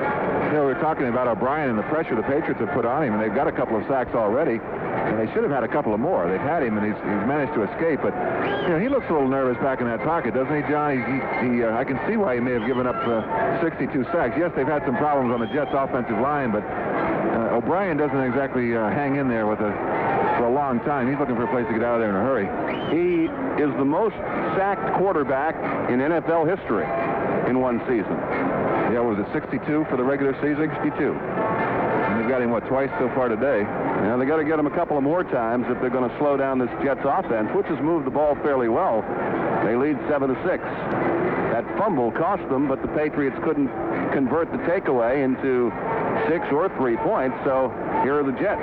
The Jets have maintained possession pretty much throughout the second quarter, and the Patriots have not been able to generate any offense at all to speak of. Pretty much as we expected, a defensive struggle. That's the way it probably will maintain itself throughout this game. 7-6. Patriots trailing it. 2 field goals by Tony Franklin, 41 yards, and 33 yards account for the Patriots scoring.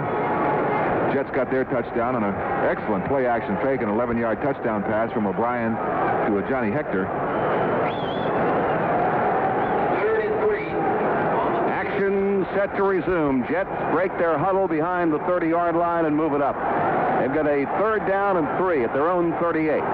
This is their conversion attempt now. Patriots have a rush line of 4 men up front. Motion to the right, Al Toon. Back is O'Brien. He throws it in the middle, and it's complete to the 46, maybe the 47-yard line. Jets get their first down. That's taken by Rocky Cleaver, the 3rd-year veteran at tight end. And the ball at the 46-yard line is a gain of 7-8 yards, and it's going to be 1st and 10 for the Jets.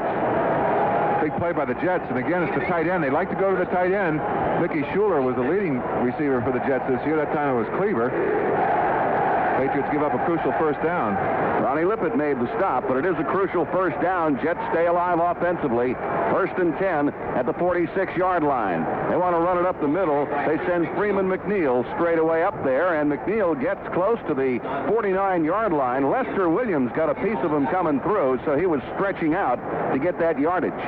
Derwin Williams of the Patriots is being taken off the field now into the locker room on the cart. Looks like it might have been his right ankle. I'm sure he's probably going in for x-rays right now, so we'll let you know about that one.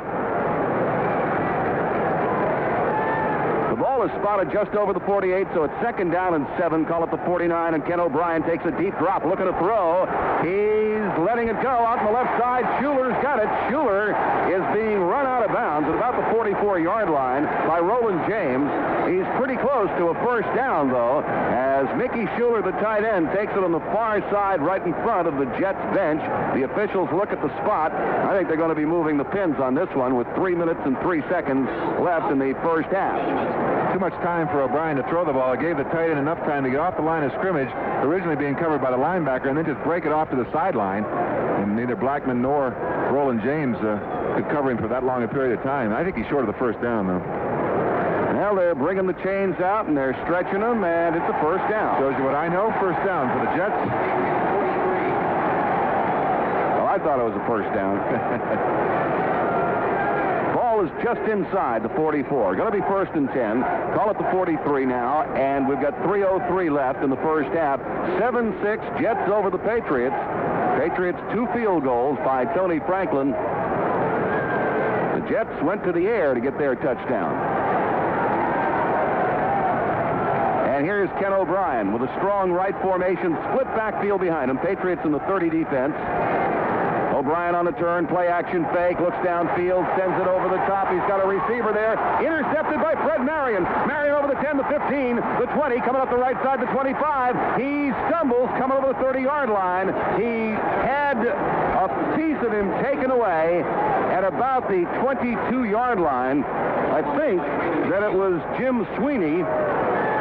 And Jim Sweeney cut down Fred Marion as he started up the right side, but Marion has his 8th interception of the season. The Patriots have another takeaway. They have a first down. Ball at the 33-yard line. First and 10, New England, 2:51 left in the first half. Another opportunity provided by the defense. And Marion just fooled Ken O'Brien that time, kind of lulled him to sleep thinking that Walker was open down the middle, and Marion then reacted to the ball and came up with the interception. Boy, that's how you play free safety, John. That's wow. right. That was a good play. Here's Eason throwing to Morgan. Morgan to the 40, to the 41-yard line. Stanley Morgan takes the throw from Tony Eason on the left side. That's good for about 9 yards.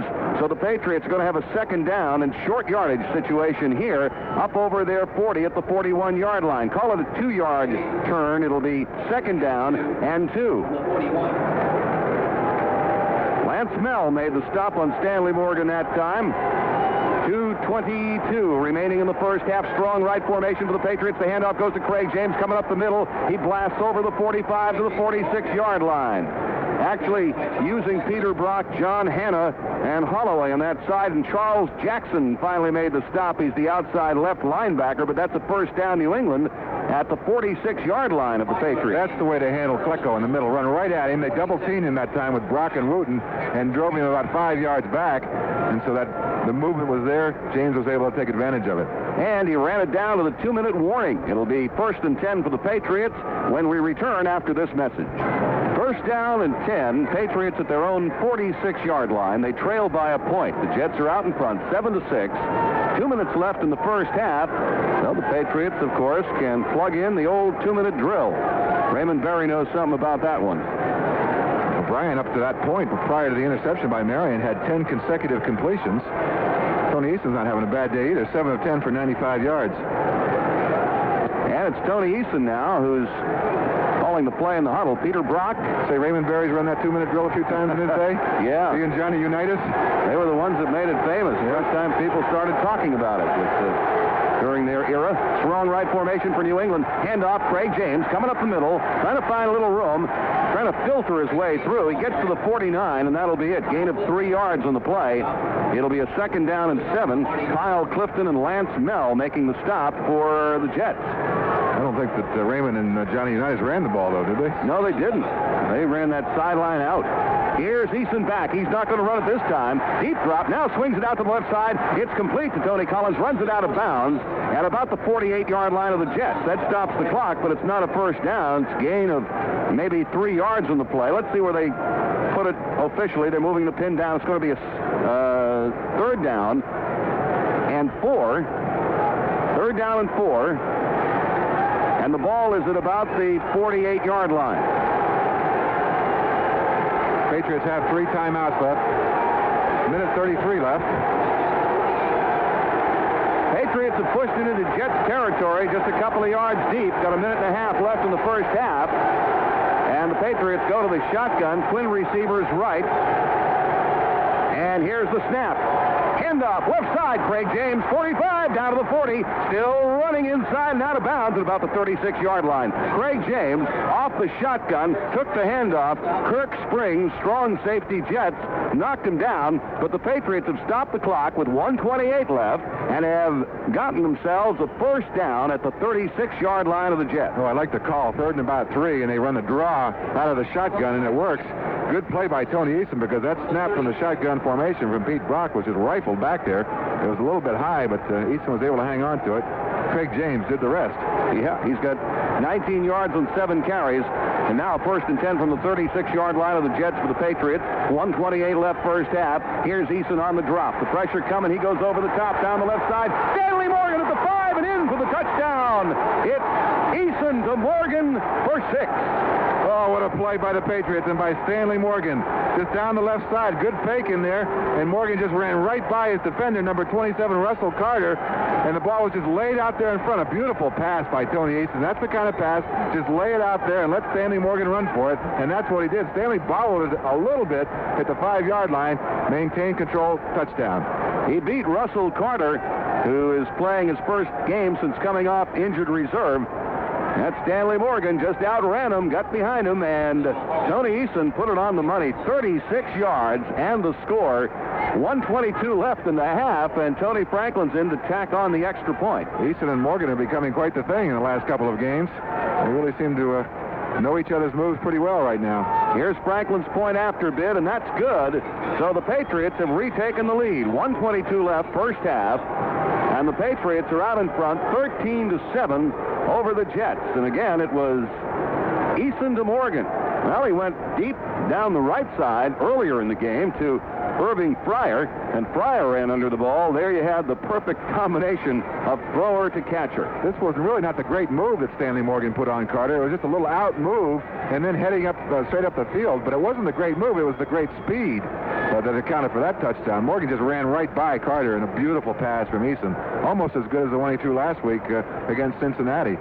But more and more you're seeing Eason just, instead of trying to force the ball in there, John, sort of lays it up there and lets the receiver run under it. 36 yards for the touchdown. 6 plays, 67 yards, and the Patriots are out in front. This is the 26th consecutive game that the Patriots have scored on a touchdown pass, and that was a pretty one. Eason to Morgan.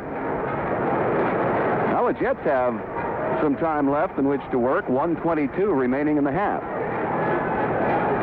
Stanley Morgan had 5 touchdown catches this year. His longest was 50 yards. That one was a pretty one right there.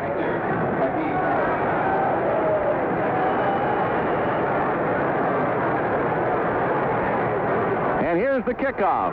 Tony Franklin sends it down, taken at the 19-yard line by Hector. Coming up over the left side, gets hit, breaks the tackle, fights his way over to 35. Hector to the 37-yard line. A short kickoff by Tony Franklin, giving Hector an opportunity on the far side to move the ball into good position. Ed Reynolds made the stop for New England, but the Jets, with 1:17 left in the first half, are starting an offense at the 37-yard line, and they still have 2 timeouts remaining here in the half. They used up a timeout earlier when they ran out of the time on the 30-second clock, but they've got plenty of time to get at least a field goal. And here's O'Brien. Single setback. O'Brien's back. He wants to throw. Steps up now. Jumps out of the pocket. Fires, and this one is complete. Hits the tight end at the Patriots' 48-yard line. No, it's not. It's Al Toon. Thought it was 89 Rocky Cleaver, but Al Toon, the rookie wide receiver, was the guy that caught it. And the ball is down inside the 50-yard line on the Patriots side of thing. Hand off to Freeman McNeil on a quick play, but the nose tackle, Lester Williams for the Patriots, penetrated. He was in the backfield, and he sat right on McNeil at midfield for a loss on the play of a couple of yards. So it's now going to be 2nd down and 12 from the 50, and that was an important play for the Patriots. And with 54 seconds left on the clock, the Jets have to take a timeout. It was a good play by Lester Williams and a heads-up play by the nose tackle, because I think he smelled draw on that play, which is what the Jets ran. And Lester had gotten some penetration. Joe Fields was the center, and Lester made a nice move to come back inside. The only way you can do that is if you're thinking draw, and I think he was. But a heads-up play forces the Jets to use up a timeout. Now changes the situation a little bit, John. They've got the ball at midfield, but they're down to 1 timeout. That means they've got to save that timeout for the field goal. So that means that they've got to start throwing the ball to the sideline. It takes away some of their options when you use up a timeout like that, and it just goes to show you the little things can mean a lot. That's an important timeout they wasted. I remember that song. I knew you were going to say that as soon as I said that. You sounded like a bass Kitty Callan. The ball spotted at midfield. It was a big play, too, because of the loss of yardage. It pushed it back to midfield after that quick strike to Al Toon. Jets ran up. They seemed to have that quick momentum built up, and it was taken away. It's 2nd down and 12 at midfield, and here's O'Brien. He's back and again wants to throw, drops back, fires, complete to Freeman McNeil, and McNeil is cut down on the reception at the 45-yard line by Roland James, the strong safety. So the ball will be down at the 45-yard line, 3rd down and 6. Clock is rolling to 38 seconds. O'Brien takes the snap, drops back, looks into the middle, and fires incomplete. He takes a shot, too. Andre Tippett was in, and he flattened O'Brien. The intended receiver, Mickey Schuler, couldn't reach the ball because of the shot that Tippett gave O'Brien. O'Brien is still down at about the 46-yard line because I tell you, Andre really smoked him that time. I'll be amazed if he gets up after that one. He is still down, holding his head. Tippett, when he hits you, you know who it was. You don't have to say, get that number. You know it was Tippett. Pat Ryan reaches for his helmet on the far side. He's the backup quarterback. Let's see what's going on now. Looks like O'Brien's up, and... well, he's upset now. He wants to stay in the game. He's trying to force the trainer to let him back in the game, but he knows that the rules don't allow that. Once the timeout's been called for an injury, you've got to go out for a play, and he's having a little discussion with the trainer. Yeah, he doesn't want to go. 32 seconds left in the half, and the Jets will have the ball at the 45-yard line, 4th and 6. So I think the trainer's trying to determine if O'Brien knows where he is at this point. Still kind of wandering around out there on rubber legs. Well, because of the 4th down here, they would be, I would think, thinking about, let's see, would they think about that? That would be a little bit, well, too long, wouldn't it? Are they really thinking about this? They're bringing in the kicker. Let's see, the punter, Dave Jennings, is coming in.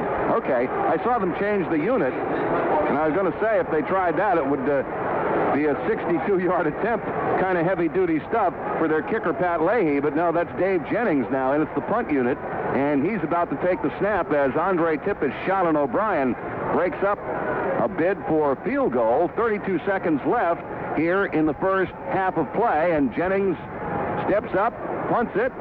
Patriots are letting it go, and the Jets come down to cover, and the ball rolls inside the 10 to about the 9-yard line, but the clock runs down to 20 seconds as well, so the Patriots can come in and kill the thing, and they've got the lead 13-7. They did a fine job defensively on the Jets, who apparently built momentum on that throw to Toon, John, but then couldn't take advantage of it because of A. Lester Williams and then Andre Tippett. Lester Williams on the draw play made an excellent play, forcing the Jets to use a timeout, and then Tippett made his presence felt. I'm sure O'Brien will remember that one for a while. A heads-up call by Raymond Berry and Dante Scarnecchia, who's the special teams coach on that punt. They didn't put anybody back to catch the punt. They weren't going to take any chances on a fumble. Nobody was back there to catch it. And the Patriots line up now, back behind the 10-yard line to just burn out that 20 seconds. There's the snap, and Eason goes to one knee. Clock starts to run, and the Jets are going to let her rip, too. It's down to 12, and the first half is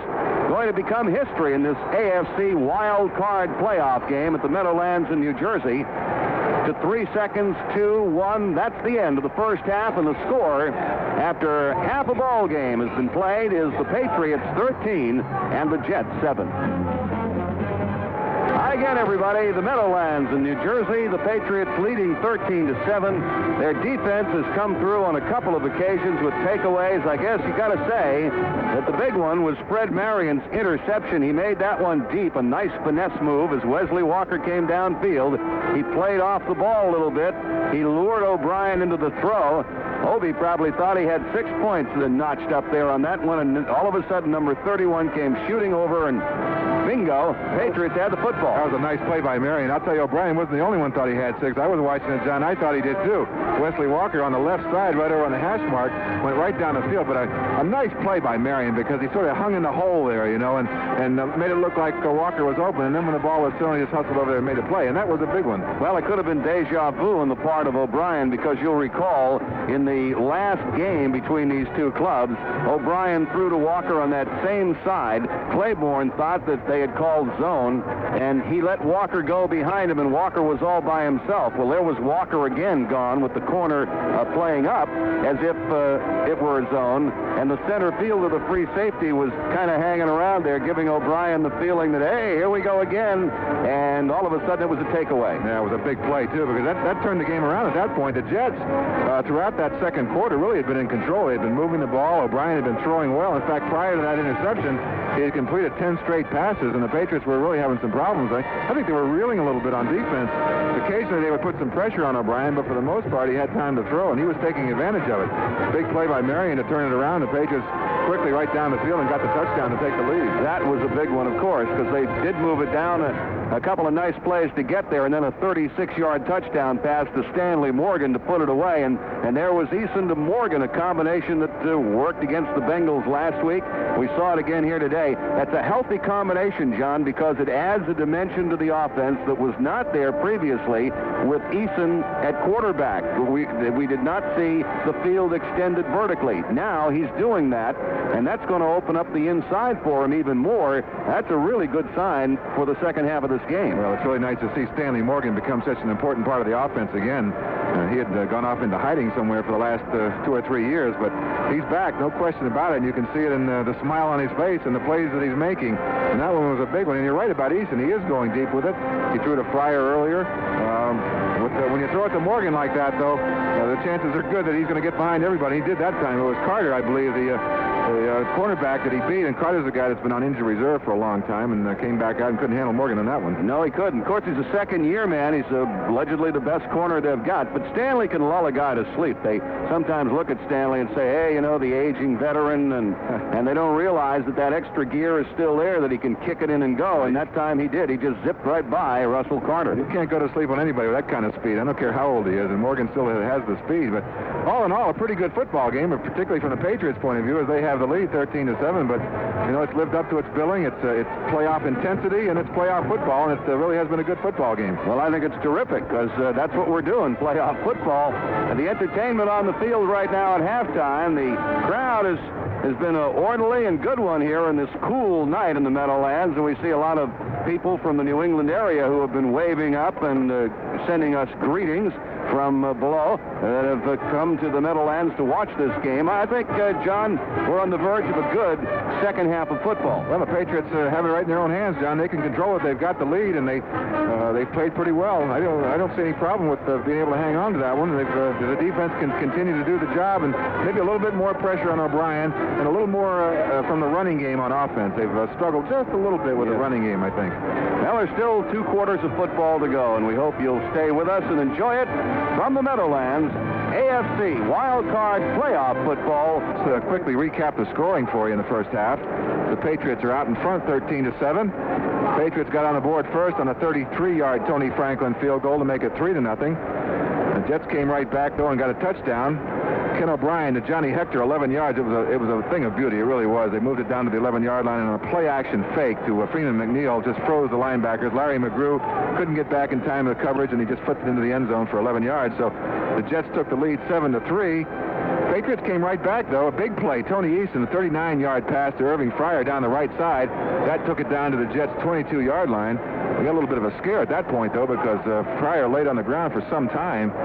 The report later was that he was knocked out, and we expect to see him back. But at any rate, the Patriots couldn't take advantage of that one, at least not as far as a touchdown was concerned, so they had to settle for a 41-yard field goal from Tony Franklin. Excellent job by Franklin and Eason. There was a high snap from center Guy Morris on that one, and Eason almost had to stand up to catch the ball.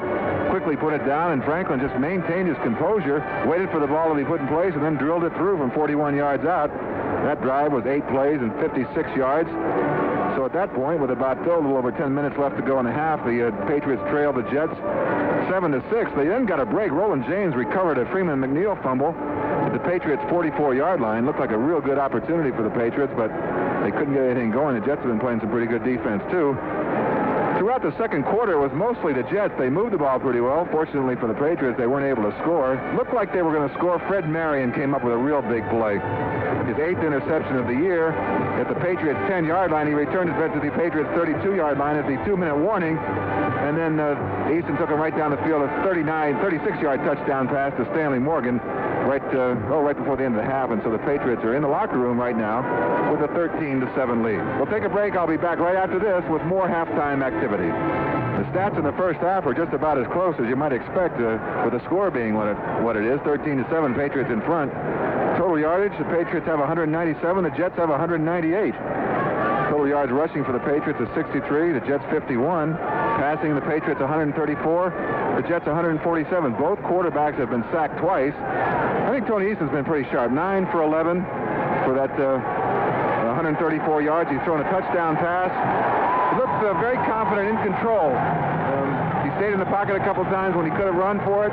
Didn't. Did run one time, picked up some good yardage, but his confidence appears to grow every week, and he's looked pretty good so far. Patriots are about 30 minutes away from possibly a game next week out in the Los Angeles Coliseum. They're back on the field. They lead at 13-7. John Carlson and I will be back with all the second half action right after this.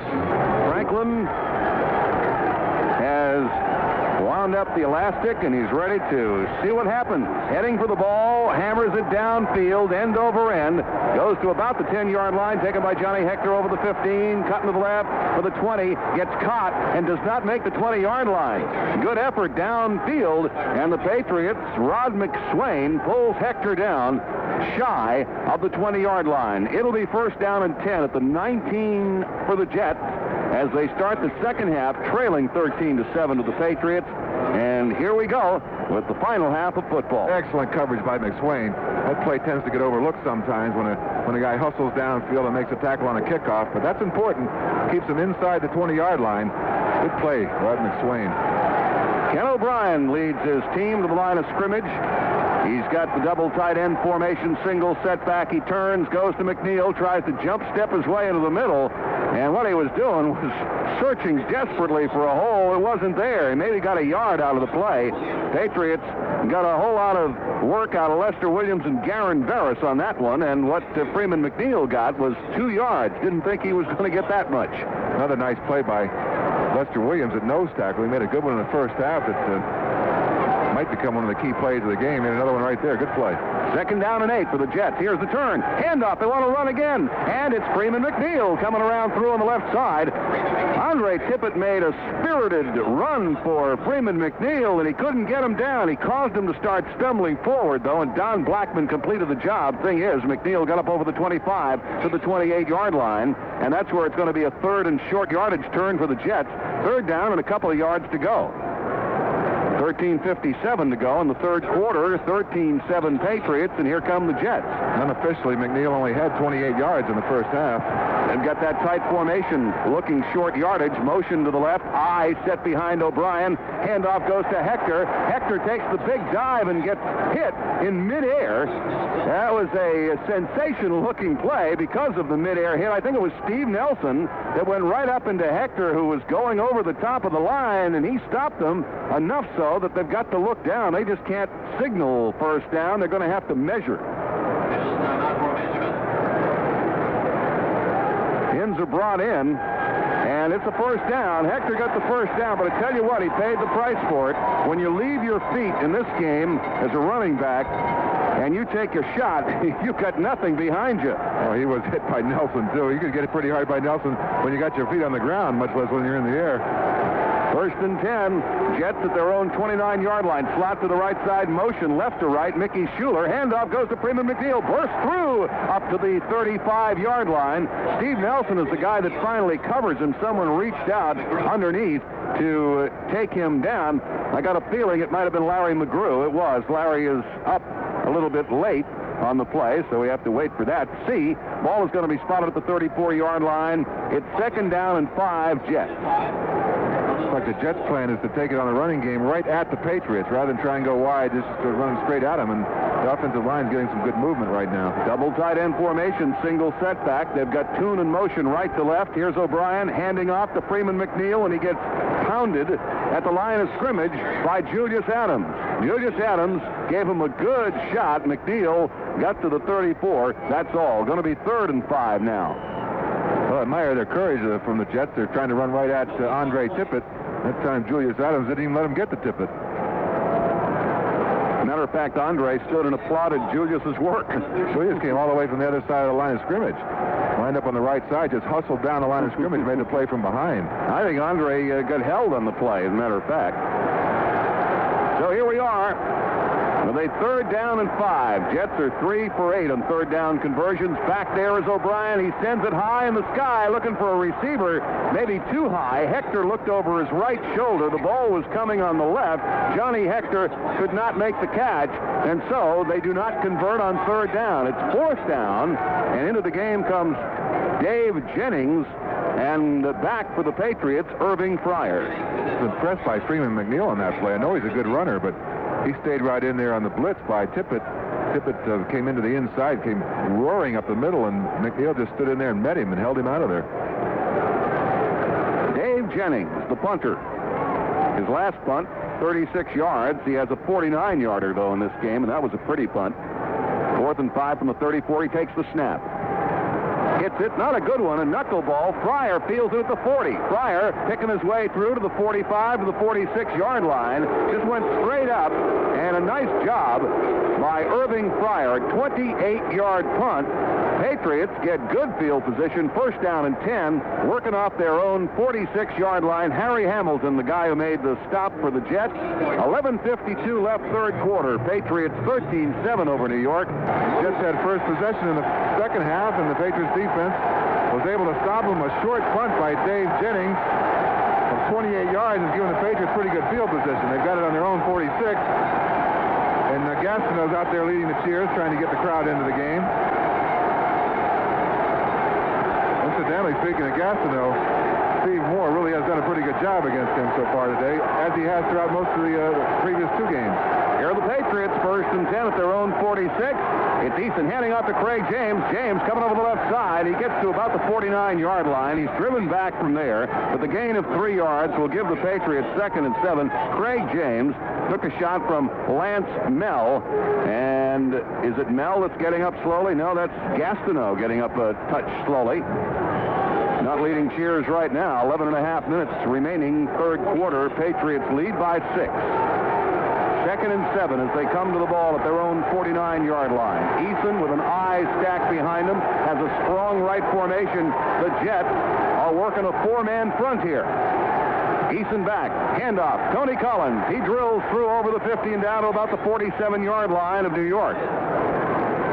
Tony Collins taken down by Marty Lyons, gain of 4. So we should be down to a 3rd and 3 for New England. Let's see how they spot this. I think the Patriots got the benefit of that spot. It's just over the 48-yard line. Still 3rd down and 3 at the 47-yard line, or in between the 48 and the 47. Strong right formation. Tony Eason, the quarterback, on the turn. Hands off. Here's Craig James, 45, 44-yard line. Craig James is going to be close to the pin as he came through on that one, following Ron Wooten. Bob Crable, the 4-year veteran from Notre Dame, making the stop for the Jets. Tremendous effort by Craig James. He tried to run it left. Patriots double-teamed Klecko in the middle, but there was penetration by a couple of the other Jets defensive linemen. And there wasn't anything there for James. He had to cut it back. He was hit several times. I think he's got the 1st down, John. Regardless, it was a tremendous effort. The pins are coming in, and they're going to take a measurement. It sure is. And you're right about his effort. Didn't look for a while as though he's going to be able to do it, but the Patriots make it by, about a quarter of the length of the football. You know, coaches like to tell players that you've got to give it everything you've got in every single play, because you just never know when that one play is going to be the play that makes the game. And I don't know whether that play was it or not, but you could see Craig James giving it all he had, and it was a very important 1st down. 9th 1st down of the game for the Patriots. 10:14 left, 3rd quarter. Here are the Patriots. 1st down and 10 at the 44. The Jets, the turn, the handoff goes Tony Collins right side, and he's down to the 40 and inside of the 39. Gain of 5 yards. It'll be 2nd down and 5. Mark Gastineau making the stop for the Jets. But Tony Collins going right with a pretty good blocking scheme out in front, got 5 yards. That was very close to being a big play. The Patriots ran it a little crossbuck against the grain. Holloway and Hanna pulled from the left side all the way around the right. And Holloway got through clean, couldn't find anybody to block. Had he been able to turn inside, might have cut that play loose for a long one. Collins is now 9 carries, 31 yards. Strong right formation, Patriots. Let's see. 4-man front for the Jets. Here's the turn, and the handoff goes to Craig James, trying to go left, and the Patriots are blunted by the Jets' penetration. A loss in the play, probably of about 4 yards. Kyle Clifton got into the backfield, and then he got some help from other friends who came across, Marty Lyons being one of them, and Craig James was cut down. Ball is going to be spotted at the 42-yard line. That's a loss of about 3, and here's a 3rd down turn for the Patriots, 3rd and 8. They're at the Jets' 42-yard line. They've got a slot to the right side. Eason goes to the shotgun formation. The Jets go to a 43 defense. And here's the snap. Here's Eason throwing. Whoa! There's the flag. Stanley Morgan drew interference as Russell Carter, the cornerback, cut him down. Morgan was making a turn out. It looked as though that one was in the bag. Stanley reaching for the ball, and Carter came up over him. So it's interference, and it looks as though it's going to be put down around the 35. The officials are discussing this matter. There's the indication, interference against Carter and the Jets. Patriots will have the ball inside the 35-yard line. Call it the 34-yard line. No question about the call. Carter just tackled Morgan as he. But aside from the call, it was a beautiful play by both Morgan and Eason because they had the first down. The Jets blitzed. Morgan ran a quick out. Eason read it. Perfect pass, and it would have been a first down regardless of the interference call. One of the Jets' big weaknesses, they do not blitz well. They've got a four-man front now. Patriots go to first down and 10 at the Jets' 34-yard line. Motion, Pryor, a fake to Pryor and a throw down the right side, and that's complete to Craig James, and James inside the 15 to the 10-yard line. James gets cut down at about the 10, but that's another first down for the Patriots. Eason to James for 24 yards. They fake the wide receiver around play to Pryor and set it out on the right side for the big gain. Crable and Springs made the stop, but here are the Patriots knocking at the door. What a pretty play that was. Fake the end around to Pryor, throws the Jets just a little bit because they read that, and Craig James just slipped out of the backfield on the right side. I don't know what happened to that old conservative image the Patriots had early in the season, but that was a good-looking play. Eason now 10 for 13, 158 yards passing. First and 10 Patriots at the Jets' 10-yard line. Eason is realigning his club at the line of scrimmage. He's got a strong left formation, hands off to James. James goes to make a cut and just falls down. His footing went out from under him. He went to go to the left, and his feet slipped out to the right, so he's down at the 10-yard line. No gain, second down for the Patriots. It looked like there was a little bit of confusion on the part of the Patriots' backs, James and Collins, as Eason was checking the play off at the last minute, and they had a little confusion as to where to line up, and James took it to the inside. Collins went to the outside, so the lead back really, in effect, was out of the play. Patriots lead 13-7, 7:23 left, third quarter. The last 6 games, the Patriots haven't scored a touchdown in the third quarter. Now they're trying to go right to Craig James, and James has run out of bounds at the 10-yard line. So it's going to be third down. And the Patriots still haven't scored a touchdown in the third quarter of their last 6 games. Well, they've still got it down to do it. He's run out of bounds. The spot will give the Patriots a loss on the play. They're spotting it just inside the 12-yard line. I just saw something on that play, John, I haven't seen in a long time. Tony Collins was the lead blocker. He couldn't get the linebacker that time. For most of this year, he's been doing a tremendous job of slicing those linebackers down and allowing Craig James to make the play. But he couldn't do it that time. Patriots will put twin receivers left. Stanley Morgan is split to the right. And here's Tony Eason on the call, third down and 11. Comes back, deep drop, some pressure, throws, complete to the 5-yard line. Irving Pryor, but that's not enough. A gain of a half a dozen yards. It's going to be a fourth down for the Patriots. And let's see how they spot it. It's inside the 5-yard line. Kirk Springs hit Irving Pryor as Pryor caught the ball. So the ball is going to be spotted inside the 5. They'll put it down at the 3-yard line. No first down. Of course, they were at the 10 to start, so their chances of getting a first down were nil. And into the game comes Tony Franklin. The spot will be at the 10. He'll be making a 20-yard attempt. 6.5 minutes and counting in the third quarter. And here's the snap. The kick is up. Tony Franklin puts it right down the middle. And the Patriots push their lead to 16-7 over the Jets with 6:24 left, third quarter. Tony Franklin will be kicking off to the Jets. Bobby Humphrey and Johnny Hector are the twin safeties deep for New York. 6:24 left in the third quarter, and the Patriots' lead is 9. Kind of interesting to watch the sideline of the Patriots, John. Right here in front of us, the Patriots are over on this side of the field. Steve Grogan is down there in civilian clothes, but he's very much in this football game. He's over there right now talking in a huddle with Raymond Berry, and every time that Eason comes off the field, Grogan's right there, and they chat a little bit and talk about things, and it's just nice to see Steve Grogan a part of this football game because The Patriots wouldn't be here were it not for his contributions. Yeah, that 6-game winning streak, the thing that set them off. And now Tony Franklin has the ball on the 35-yard line, all set to go. 6:24 left, third quarter. Humphrey and Hector deep. Franklin gets the signal from the sideline.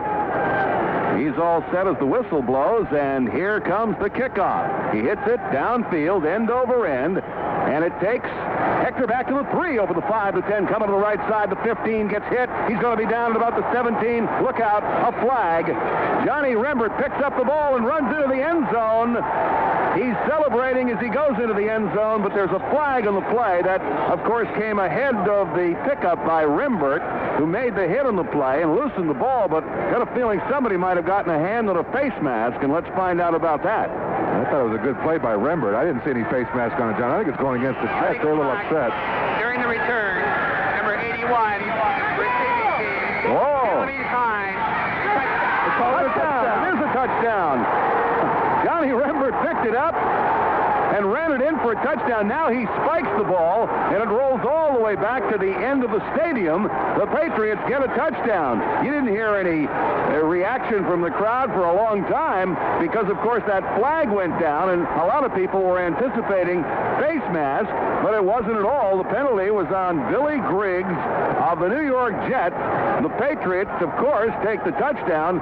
Johnny Rembert is the guy who put the hit on Johnny Hector. He was the guy who loosened the ball, and then Rembert stood up and ran it into the end zone from about the 16-yard line. So it's Rembert's fourth recovery of a fumble, his second touchdown. Tony Franklin is about to tow the ball through. 6:09 left in this game. That point-after attempt is good, and the Patriots lead is 23-7 over the Jets. I tell you what, is that something? John, I understand you're not being able to believe that. I'm having a little trouble comprehending myself. When that flag went into the middle and Johnny came up with the ball and ran it in, no reaction from the Jets. I tell you what, Patriots lead 23-7. I still don't believe it, John. That's the kind of play that usually goes against the Patriots in the bad old days, at any rate. Here's Tony Franklin's kickoff again. This time Hector takes it at the 10, over the 15, coming up the middle of 20 to 25. Breaks through, 30, 35, still in the run. They have to take him down. Fumble, loose ball, and they're recording the Jets as the owner of the football, although a Patriot is jumping after Franklin. Franklin, rather, is jumping after a Jet. Greg Hawthorne was the guy who put the hit on. The flag is down, and the Jets, I think, are going to have pretty good field position here at the 43. I think they're going to get penalized for hitting Franklin. The ruling was Hector was down, the play was over. Franklin picked up the ball, started to run with it, and they jumped all over him, and the flag was thrown. I think the Jets are going to get penalized about 10 yards here, which will be a big help. What's happening to this football game? First, Franklin kicks off. Johnny Rembert hits Johnny Hector, knocks the ball loose. Rembert picks it up himself, runs it into the end zone. There was no infraction on the play. Said the kicker was running with the ball. First down. Why, Steve, you hit the kicker, it's not a penalty. There you are. Actually, what the call is the play was over. So how can there be a penalty, I guess? So the kicker picked up the football, Tony Franklin, and somebody laid one on him. But it's okay, no penalty. You heard that announcement. A flag was thrown, but there is no penalty. And the ball's at the 43-yard line. That can happen, of course. First and 10, Jets at the 43-yard line. Jets on their own side of midfield. Ken O'Brien, the quarterback. He's got a slot in the right side. Split backfield. O'Brien's back, wants to get the Jets back in a hurry. He fires complete to Al Toon. Toon is down to the 45-yard line. The rookie from Wisconsin having a banner year here in his first year in the NFL. Roland James and Steve Nelson make the stop on the play, and the ball is down to the 45-yard line of New England. 5 minutes and 35 seconds left in the game. Patriots lead 23-7, and the Jets are looking for a hurry-up score. If they get it, of course, it puts them back in contention. Can't count them out yet. Slot right. Here's check it. That's not O'Brien. That's Pat Ryan. Pat Ryan throws to Mickey Schuler, and Schuler catches the football, and he's down the sideline at about the 41-yard line, still down. Ronnie Lippett made the hit on the play, and it's Pat Ryan at the trigger for the Jets, John. We have no report that Ken O'Brien's been injured. He was hit awfully hard by Andre Tippett back there, but we didn't have any report that he wasn't going to come back in. I'm looking for him on the sideline, and we'll let you know as soon as we hear something. Meantime, Ryan on the field, and he's looking at his tight end, Mickey Schuler, who's still on the sideline on the near side in front of the Patriots bench. Let's take time out for this message. First down, the New York Jets go to Johnny Hector, the running back, slashing off the left side, is hit by Steve Nelson at the 37-yard line. So it's going to be third down and 2 now for the Jets. They're going to a tight formation. They're using the wingback in that formation. They've got a quarterback change. Pat Ryan is the quarterback now for the Jets because Ken O'Brien, we just learned, suffered a mild concussion. He may return to the football game, but he's not there now. Ryan is the quarterback. Strong right formation. Ryan drops, throws it down the left side. A leaping grab. Looks like Mickey Schuler, but they're not going to give him credit for the catch. No catch, incomplete. Mickey Schuler out on the left side. Pat Ryan just kind of laid it up there for him, and he made the jump, but no dice. It's going to be fourth down and a couple of yards, and it looks as though the Jets are going to go for it. After all, they're down 23-7. Nice job by Fred Marion to break that pass up. Looked like it was going to be a completion, and Fred just got over there and stripped the ball loose.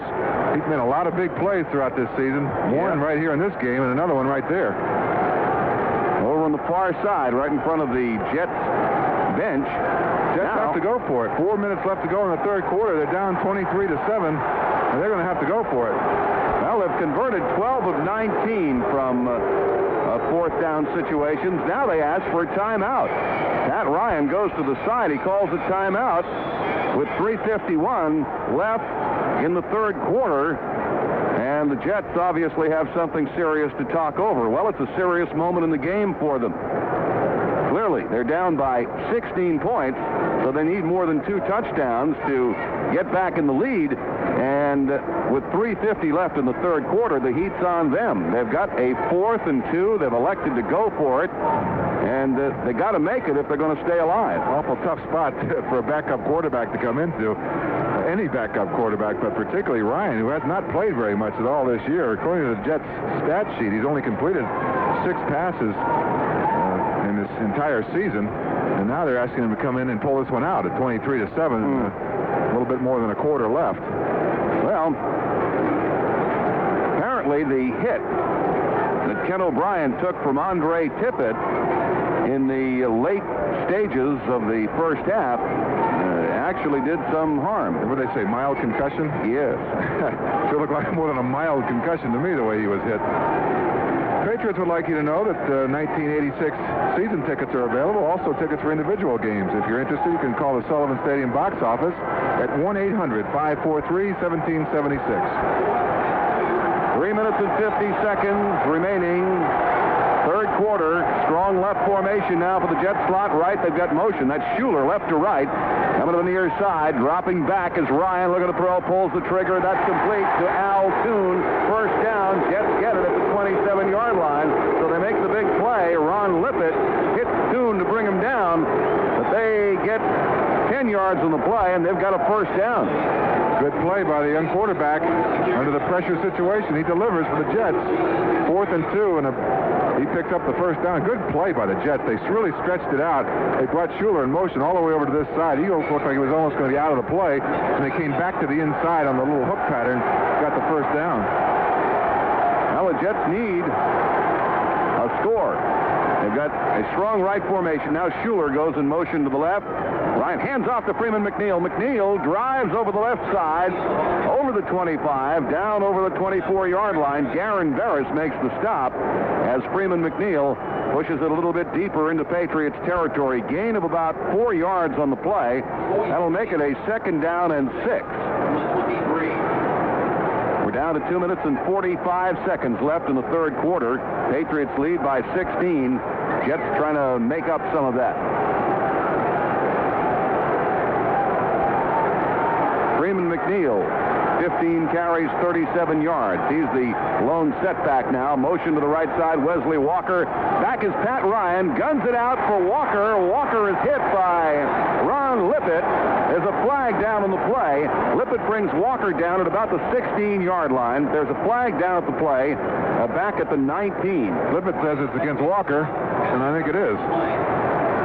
Motion penalty against Walker. Right, Walker was in motion to the near side. He was going left to right out into Ron Lippett's zone, and a flag went down back behind the catch.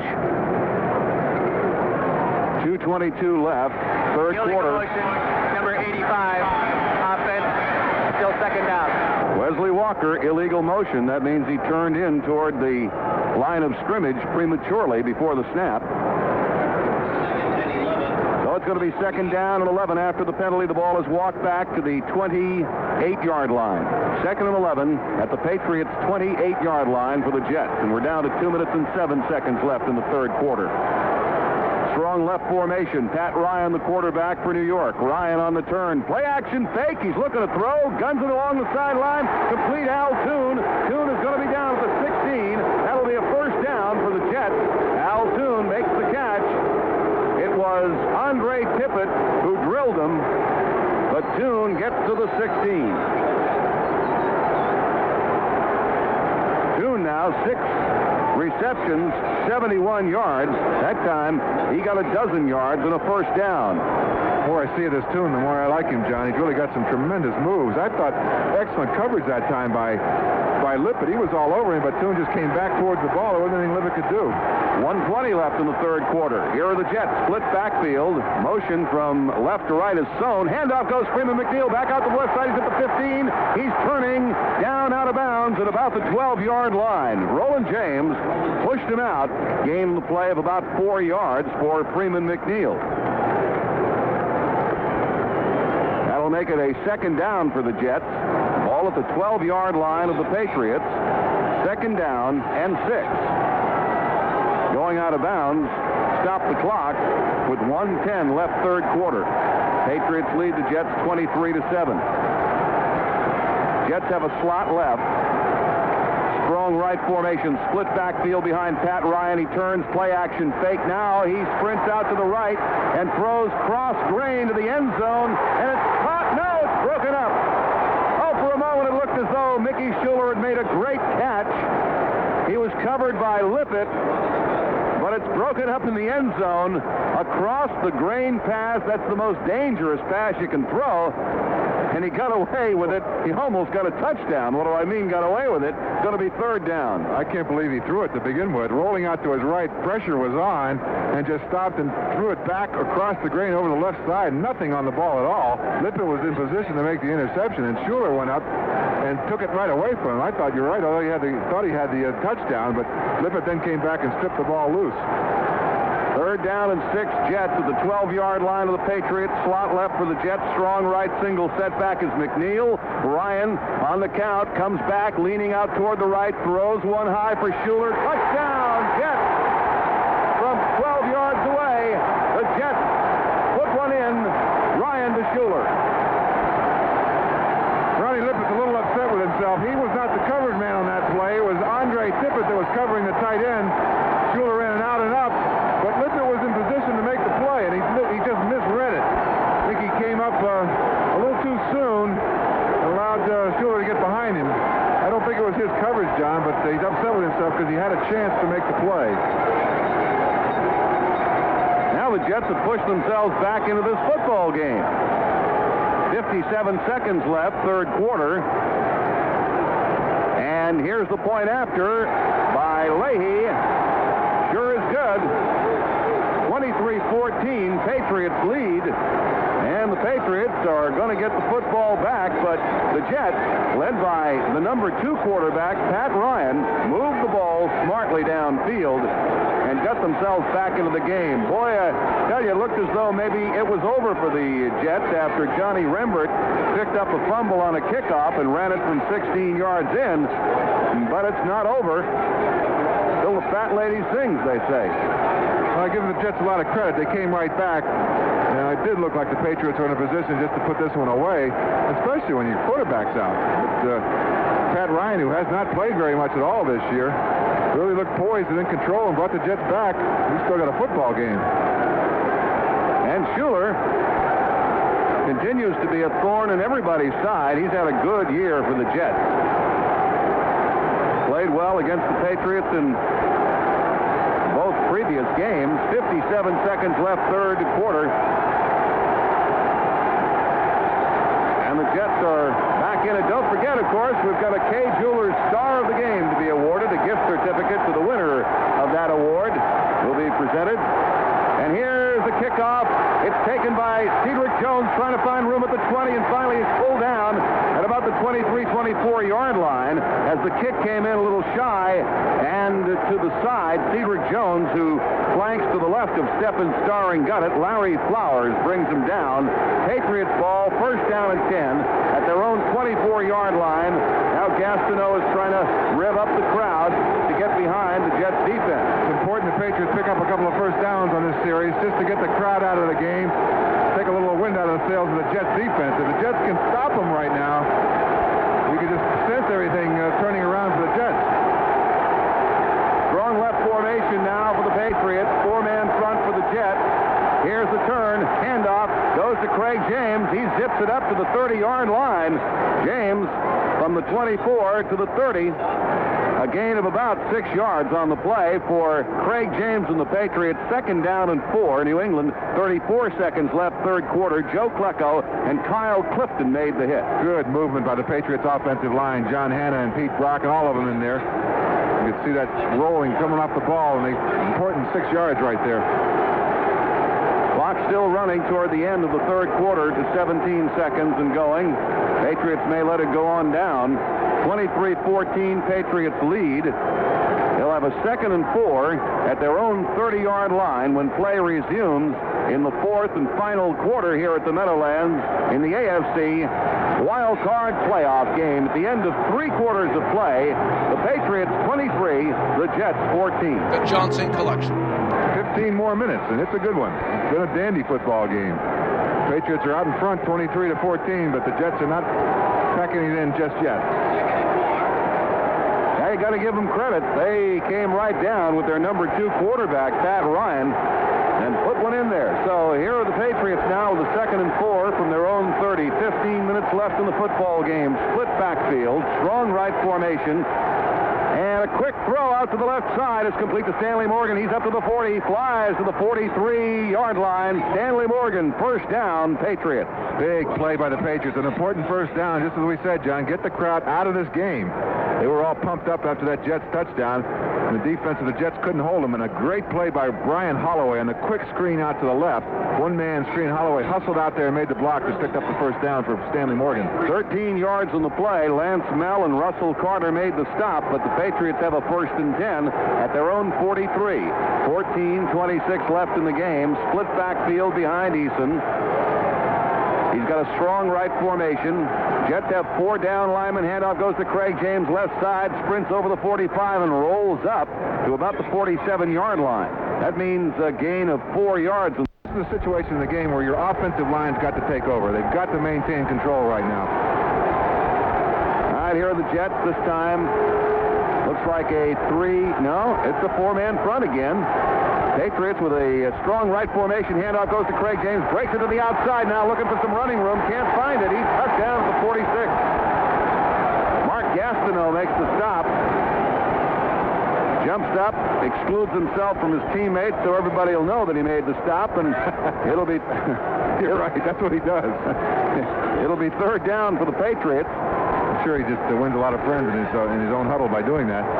I don't know why they don't call Klecko for lining up offsides. I mean, he slants into that gap between the guard and the center. It looks like he's almost lined up in the backfield. And they never call him for offside.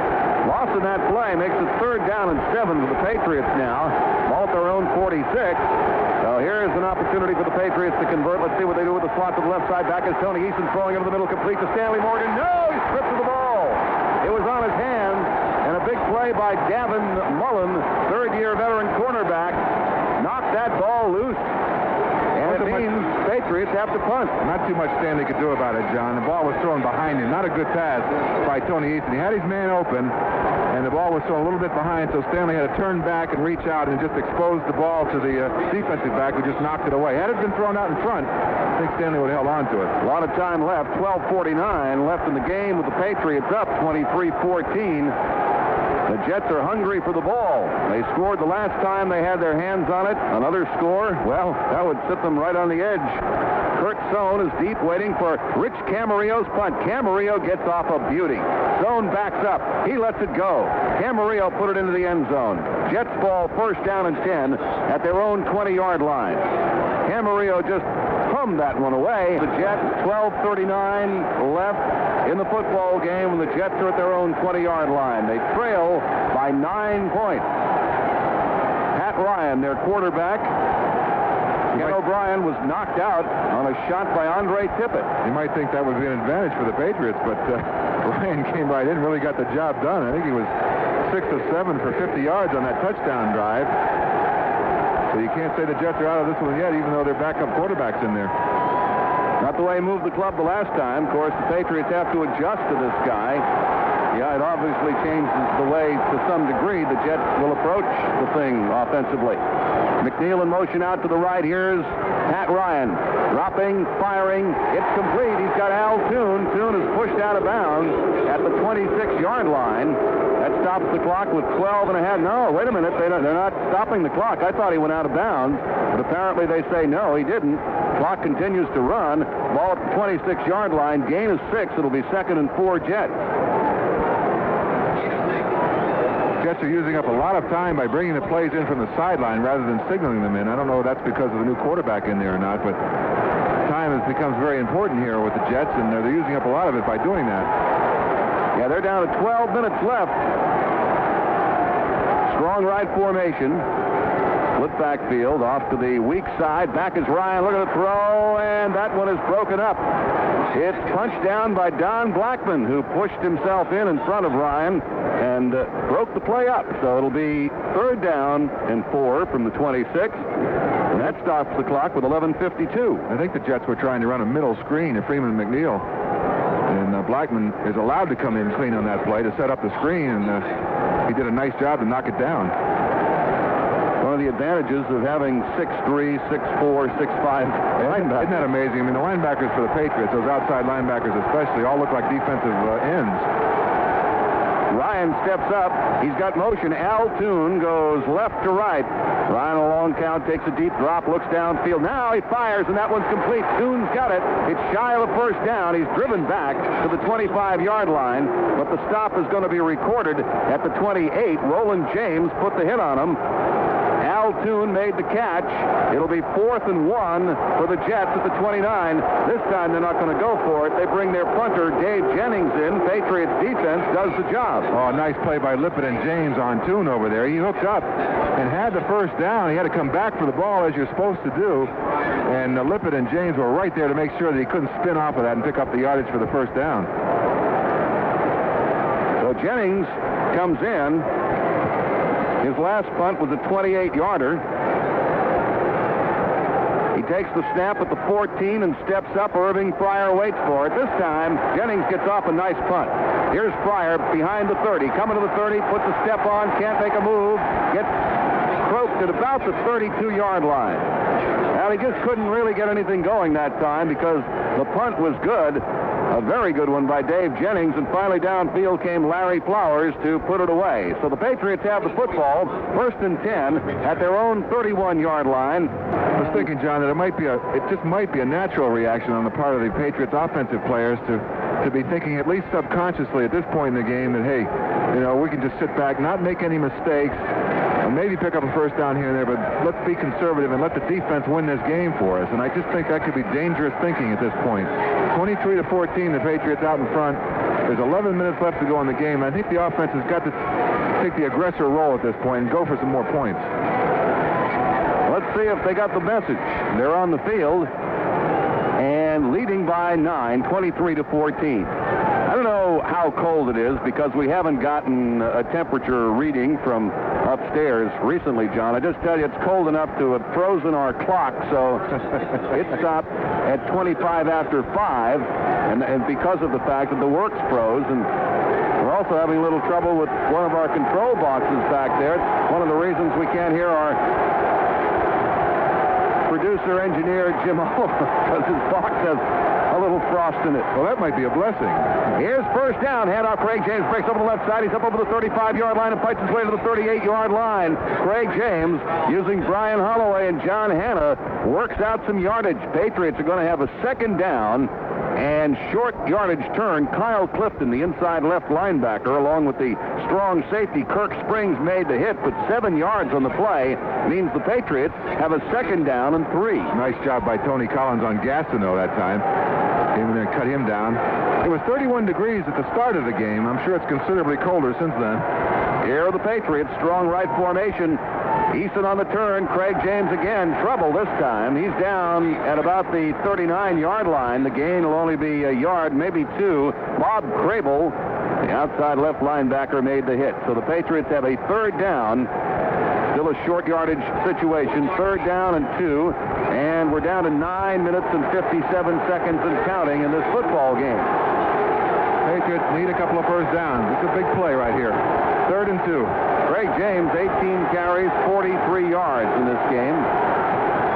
Patriots come up. They've got a strong right situation. 4-man front for the Jets. Eason's back and he wants to throw. Pressure.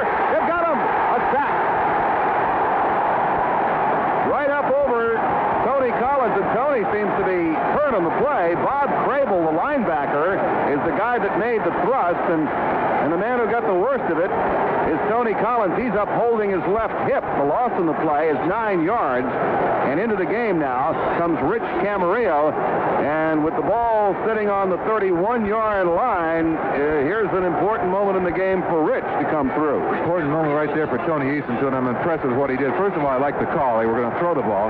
He wanted to throw it over the middle to his tight end, Lynn Dawson. Dawson was not looking for it. Didn't look back in time. And instead of trying to force it down the middle, Eason took the sack. Here's the snap. Rich Camarillo gets off a wobbly punt. Not a good punt. Got a flag thrown in the play. Kurt Stone is fielding the ball. Jets are going to get a first down at about the 36, 37-yard line. Kind of a crazy thing going down here. One Jet has his helmet off. Cedric Jones is yapping at Davin Mullen, whose helmet is off, and the flag is down at about the 23-yard line. And what's that all about? Well, they started to get into it a little bit, and Mullen's helmet was back on the 30-yard line. Maybe that's what he was upset about, but I sure wouldn't, if I were a Jet, I wouldn't come over on the Patriots side of the field and start a fight. Unsportsmanlike conduct, number 83, throwing the helmet. Number 83 is disqualified from the game. 15 yards, previous spot. Well, that's why he lost his helmet. Cedric Jones, you heard the call, picked up Mullen's helmet and threw it.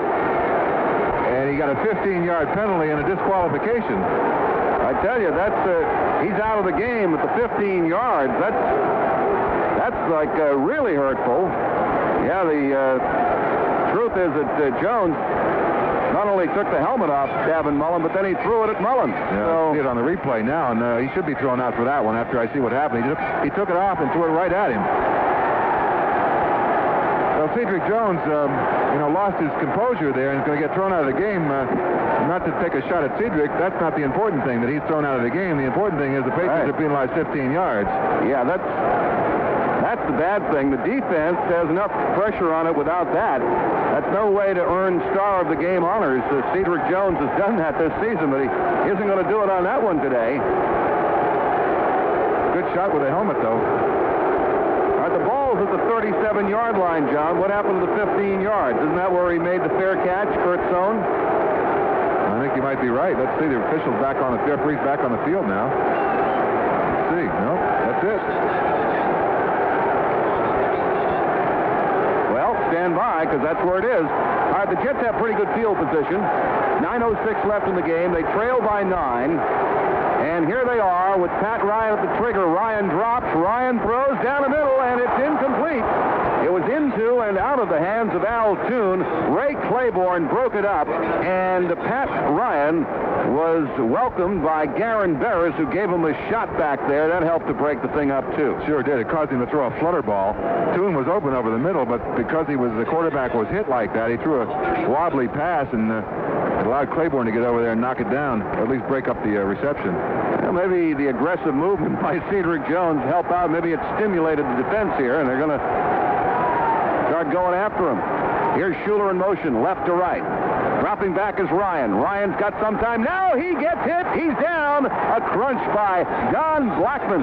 Don Blackman, the right outside linebacker. I think he made a move to come up the middle, John, but he sure put away Pat Ryan. The loss puts the ball back on the 30-yard line. And there, it's going to be 3rd down and 17 for the Jets. Oh, that's a big one by Blackman. The 3rd sack of the day by the Patriots. But the important thing is there, the Jets, who had pretty good field position, are losing it now.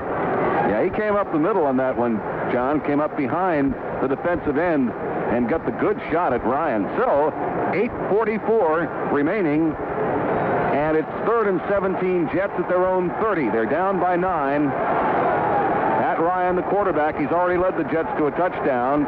Sends motion right to left.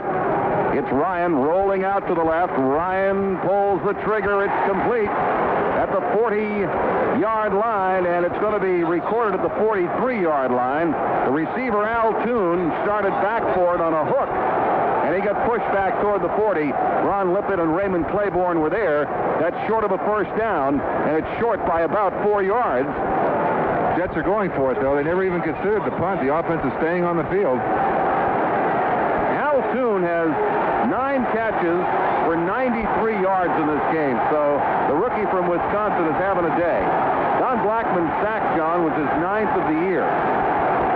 7:49 left. Patriots 23, Jets 14. The Jets are going for it now. It's 4th and 4. The Jets on their own 43. Pat Ryan sprint out right. Some pressure, turns. He gets clobbered at the 31-yard line. The Patriots that time had him coming. Andre Tippett was in there, but he's not the guy. It was Garen Barris that finally put Ryan down. Tippett got in to put pressure on, and Ryan was stopped. That was 4th down. Patriots take over the football where Ryan went down. So the Jets went for it, and they lost the gamble, and the Patriots have a 1st and 10 at the Jets' 32-yard line. What a play by the rookie from Stanford, Garen Barris, who's just done a tremendous job all year. Comes up with a big sack. That might have been the football game right there. Yeah, 4 sacks today, 39 lost yards for the Jets. John Carlson and I will be selecting a Patriot star of the game for Kay Jewelers after this one. And it's going to be a tough one, but I'll tell you what, John, we wouldn't go too far wrong by picking Garen Barris. He's come up with 2 sacks today, and that last one, was a big one. The Jets elected to go for it. I guess that was the right call, trailing 23-14, and he came up with a sack that just may have been the ball game. Whoever it is will receive a gift certificate from Kay Jewelers, the Diamond people. Patriots really got good pressure on that time. It wasn't a matter of a singular effort on the part of Garen Barris. He's the guy that gets credit. Good pressure. They had 3 people in when Ryan rolled out to the right. Yeah, I thought I saw Tippett in there, too, which is not that unusual. Yeah, he was there. As a matter of fact, he kind of forced the thing. Yeah, Tippett forced it back to the inside. The quarterback was rolling out to the right. Tippett forced it into the inside, and Barris made the play. Now the Patriots need a couple of 1st downs and a field goal. And here are the Patriots, slot left. Strong right formation. 3-man front for the Jets, and the handoff comes up on the right side. It's Craig James over the 30 and down to about the 28-yard line. Craig James shooting up over Ron Wooten, the offensive right guard. We're down to 7:26 left in the game, and for Craig, well, he got a gain on the play of about 4. Looks like it's going to be a 2nd down here, and 6. Let's see where they got it. Now they've got it at the 29, just over the 29-yard line. Close enough to call it 2nd down and 7, a gain of 3. Bob Crable and Kyle Clifton, a pair of linebackers on the stop. Patriots go strong right again. Jets go with a 4-man rush front and an I formation to the Patriots. Handoff goes to Tony Collins. Collins has to dig down deep to get himself a yard, maybe 2 on the play. So it's going to be 3rd down here. And Patriots are playing it up the middle, John, as though they were setting it up for a field goal bid. It's at the 28-yard line. That's exactly what they're doing, but it's a 45-yard field goal right now. I'm sure that Tony Franklin would like to see the Patriots get a first down out of this one. Make life easier for the barefoot boy from Texas. The field goal will force the Jets to have to score 2 touchdowns to win. 6:26 left. 23-14 Patriots. And here they go on a 3rd down and 6. Handoff coming to the right side of Tony Collins down to the 25 and into the 24-yard line. That is not a first down, but of course it makes life easier for Tony Franklin, who now jogs onto the field. Tony Collins a bit slow getting up. Kirk Springs, the strong safety, brought him down. Ball at the 24, so it'll be about a 41-yard attempt for Tony Franklin here with 5 minutes and 55 seconds and the clock ticking away in the football game. That's exactly what it'll be. The spot now is as Tony Franklin points with his bare foot to Tony Easton. The spot will be at the 31-yard line. Franklin has a 41-yarder today. He's hit from 33, 41, and 20. Now he's going to try from 41 again. 5:34 left. The snap. The kick is up. It's heading downfield. Doesn't look so good. It's wide. Wide to the left. Franklin misses from 41 yards away. Clock stops with 5:29 left on it. So that field goal could have really put the hex on the Jets. Instead, it gives them a breath of life. 9 points, Patriots over the Jets, 23-14, 5.5 minutes left. And now the Jets take over, first and a dime at their own 25-yard line. You're right, John. That one would have made it an awful lot easier for the Patriots. Looked like Tony Franklin just didn't take a good swing at that one. You know, it looked like he tried to steer it through the uprights instead of a good solid swing at it. Here I am sounding like a kicking expert, but that's what it looked like at any rate. Al Toon comes wide to the left side. Walker wide out to the right. Here's Ryan back looking to throw. Guns one on the sideline to Walker, and he steps out of bounds at the 33-yard line, and that's going to be about a yard shy of a first down, it would appear. Just a quick flip out to the right side. Of course, you don't really flip those. Those are the tough ones to throw. You've got to drill them, and that's what Pat Ryan did. Going to be second down for the Jets. It's just a little over a yard, but call it second down and 2 at 33. 5:25 left. Here's Ryan. He's back, looks to the left, now down the middle, now drops it in the middle, and that one is intercepted by Garen Barris. Barris down to the 30, 25, 20, and a fumble, loose ball. Jets jump on the football down around the 12-yard line. But now the officials say no, it belongs to the Patriots. Apparently a red shirt got down underneath it. He did. It's Steve Nelson. Nelson got on the fumble by Garen Barris. Barris ran it down the left side. Garen Barris got the football on an interception. That one was tapped in the air, and Barris was able to do it. It was intended for Freeman McNeil, and Andre Tippett made the hit and loosened the ball and gave Barris his big opportunity to run, and that ought to put it away because the ball is down the 11-yard line and it belongs to the Patriots. First and 10. That's the first interception Garen Barris has ever had. Well, he's made a couple of big plays today. He has 2 sacks and an interception, but a tremendous play by Andre Tippett to cause that. Good hustle by Barris to be back in there near the play. Patriots have a strong right formation now. First and 10 from the 11, 5-12 left. Here's the turn, handoff James. He gets to the line of scrimmage, and that's about all. Stretches out. He might get a half a yard. Marty Lyons was right there to greet him, and he got some help, too, because the Jets were looking on that side. Harry Hamilton was also there, and now it's going to be second down and 10 from the 11 for the Patriots. The clock is running. Well, it's fitting that the defense has carried this Patriots team as far as it has this year, and it's been the defense that's done it. They really have come up with the big plays here in the second half. Those plays will put this game away for the Patriots, and all of them, it seems like all of them at any rate, have been made by the rookie, Garen Barris. He got some help on that one by Andre Tippett. Tippett was the one that broke the play up and caused the interception, but Barris had dropped back into the coverage. I think he was just hustling after the ball had been thrown, just hustling back to see if he could help, and lo and behold, there was the ball. Now the fans are throwing rolls of toilet paper out onto the field now, and that's what's holding things up. The officials have stopped the clock to get some of that cleaned off the field from the 11. Tell you what, though, the Jets fans are succumbing to the scoreboard and the cold, a combination thereof, as they start to leave in large numbers from the stadium here at the Meadowlands. Well, it is cold. And this is about time if you're a Jets fan, because the Patriots have the ball at the Jets 11, and they're just letting the clock tick away now. It's down to 4:27. 23-14, Patriots strong right formation. Tony Eason, the quarterback, sets him, takes the snap, the turn. Craig James, left side, and James pushes his way inside the 10 to about the 9-yard line. And the clock continues to run. Now the Jets have only 2 timeouts left, so they're loath to use one. Let's see what they do. Got a timeout, but I think that's because of the toilet paper again. Kyle Clifton, the man who made the hit on Craig James. James got the ball just inside the 10. James, 50 yards today on 21 carries. Yeah, the story of this game, at least as far as the Patriots are concerned offensively, has not been the running game. It's been Tony Eason in the passes. He's hit the passes when he's had to hit them. But really, if you look at this overall picture, it's been the Patriots defense that have won this game. The Patriots scored a touchdown on special teams. Johnny Rembert caused a fumble on a kickoff. It's been the story of this game has been the Patriots on defense. The Jets have just taken a timeout. They now have 1 left. 23-14 the score. They're down the downside by 9 points.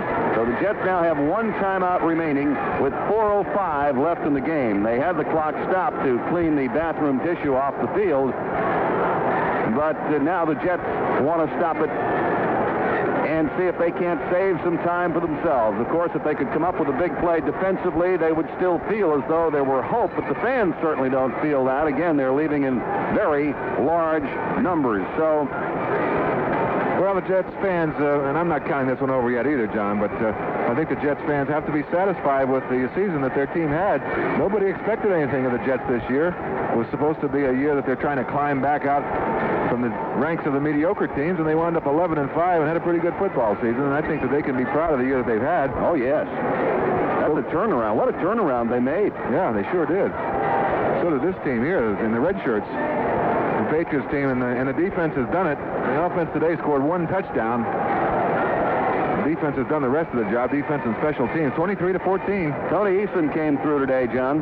Yeah, he did. I'm impressed with the job that Eason did. I don't know what his stats are, but don't have them officially yet. But aside from his stats, he's looked confident out there. He's controlled the offense. He's run the team, and looks like he's in charge today.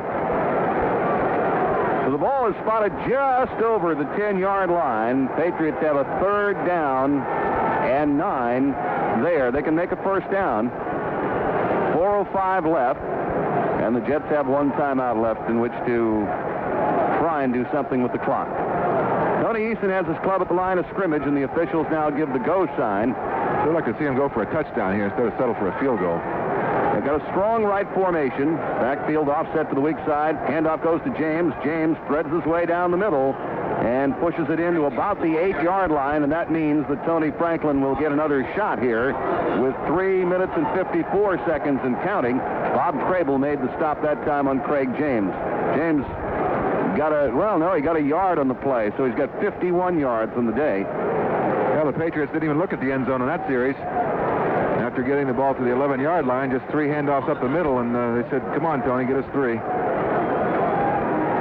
Tony's last bid was from 41 yards, and he went wide to the left. This time, he'll go from 26 yards away. He's 3 for 4 today. This is a 26-yard attempt. Clock is down to 3:18 and counting. Here's the snap. The kick is good from 26 yards out. Tony Franklin pushes 3 more points on the board for the New England Patriots. It's 26-14 over the Jets. Well, I guess that's as good as a touchdown, John, when you really look at it. 26-14 with 3 minutes, 13 seconds left to go in the game. The Jets without their regular quarterback, so I guess they have to like the call. Raymond Berry's making all the right calls this year, isn't he? We questioned his call last week on that 4th down play, and he had the last laugh on that one. And he made the right call here. When you're hot, you're hot. Yep. 3:13 left in the game. The Patriots lead now is 12 points. 26-14 over the Jets. defense doing a dynamite job today in the Meadowlands. They really are. They've shut down Freeman and McNeil, and they shut down the Jets passing game, although a lot of that had to do with the fact that Tippett got their quarterback out of the game. Well, remember the last time we were here, it was Ben Rudolph that got the Patriots quarterback out of the game. Yep. This one was not a cheap shot, though. And Rudolph's was. Yeah, and Tippett just got in there clean and leveled Ken O'Brien. Mild concussion was the story. We haven't seen O'Brien since then. And the Patriots now are set to kick off to the Jets. Here's Franklin to the ball, boots it downfield. Coming after it is Bobby Humphrey over the 5, the 10, the 15. He reaches the 20, spins off a tackle, breaks loose. Here he is with just Tony Franklin there. Makes the move. Franklin makes the tackle. Tony Franklin, the safety. Had to do it. He got help from Ed Reynolds, who came up from behind, but Franklin was the guy that shut off the play. He's the safety on the kick. There's a flag down at the 33-yard line. We'll find out what that's about in a moment, but should have been one way back at the 25, too. Number 43, kicking team, penalty decline. First down. Well, they declined that penalty, but Tony Page got away with an illegal block back at the 20. As soon as he threw the block, he started looking around to see for the flag.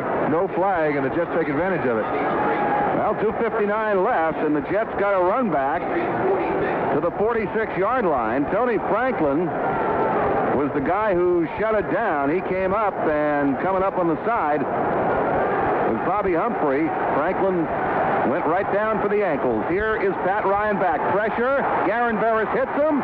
Then he goes down. Ryan loses the football. It's still loose. Jets chasing it. It's finally covered at the 26-yard line by Jim Sweeney.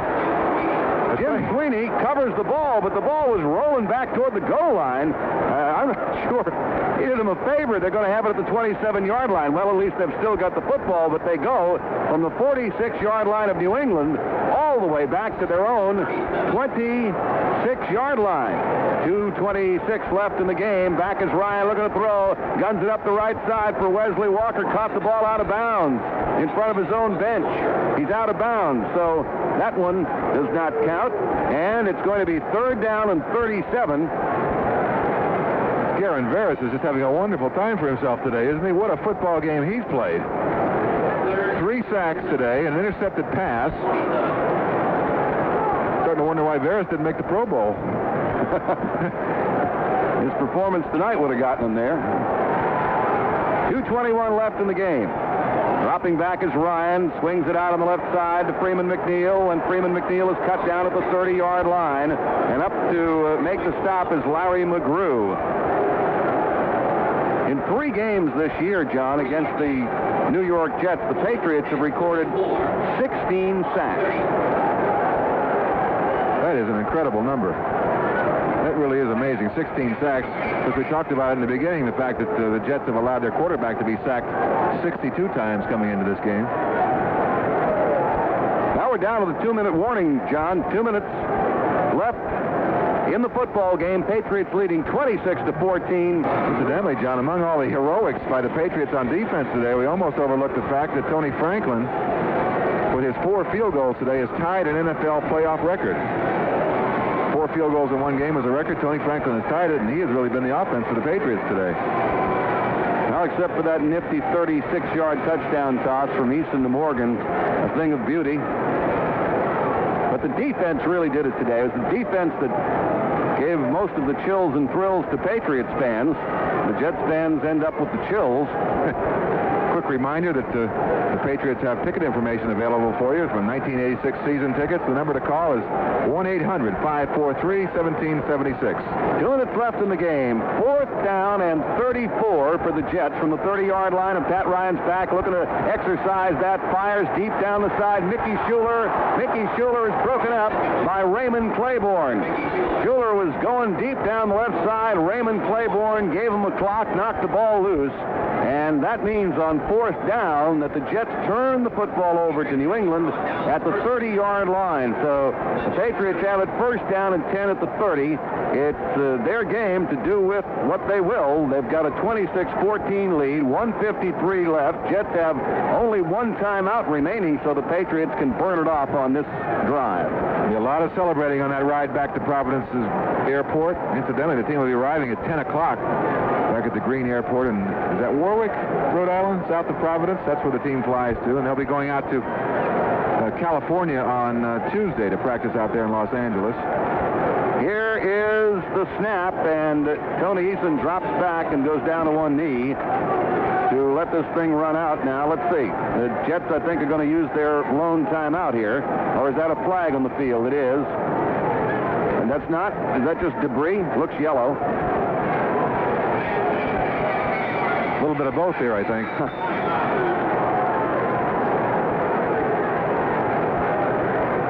We've got a stoppage in play, and I assume that it's the timeout. The Jets taking the timeout. This will be the Patriots' first playoff victory since 1963, when they defeated the Buffalo Bills 26-8 in the old AFL. Certainly a cause for celebration, and the Patriots are doing it right now down on the sidelines right in front of us.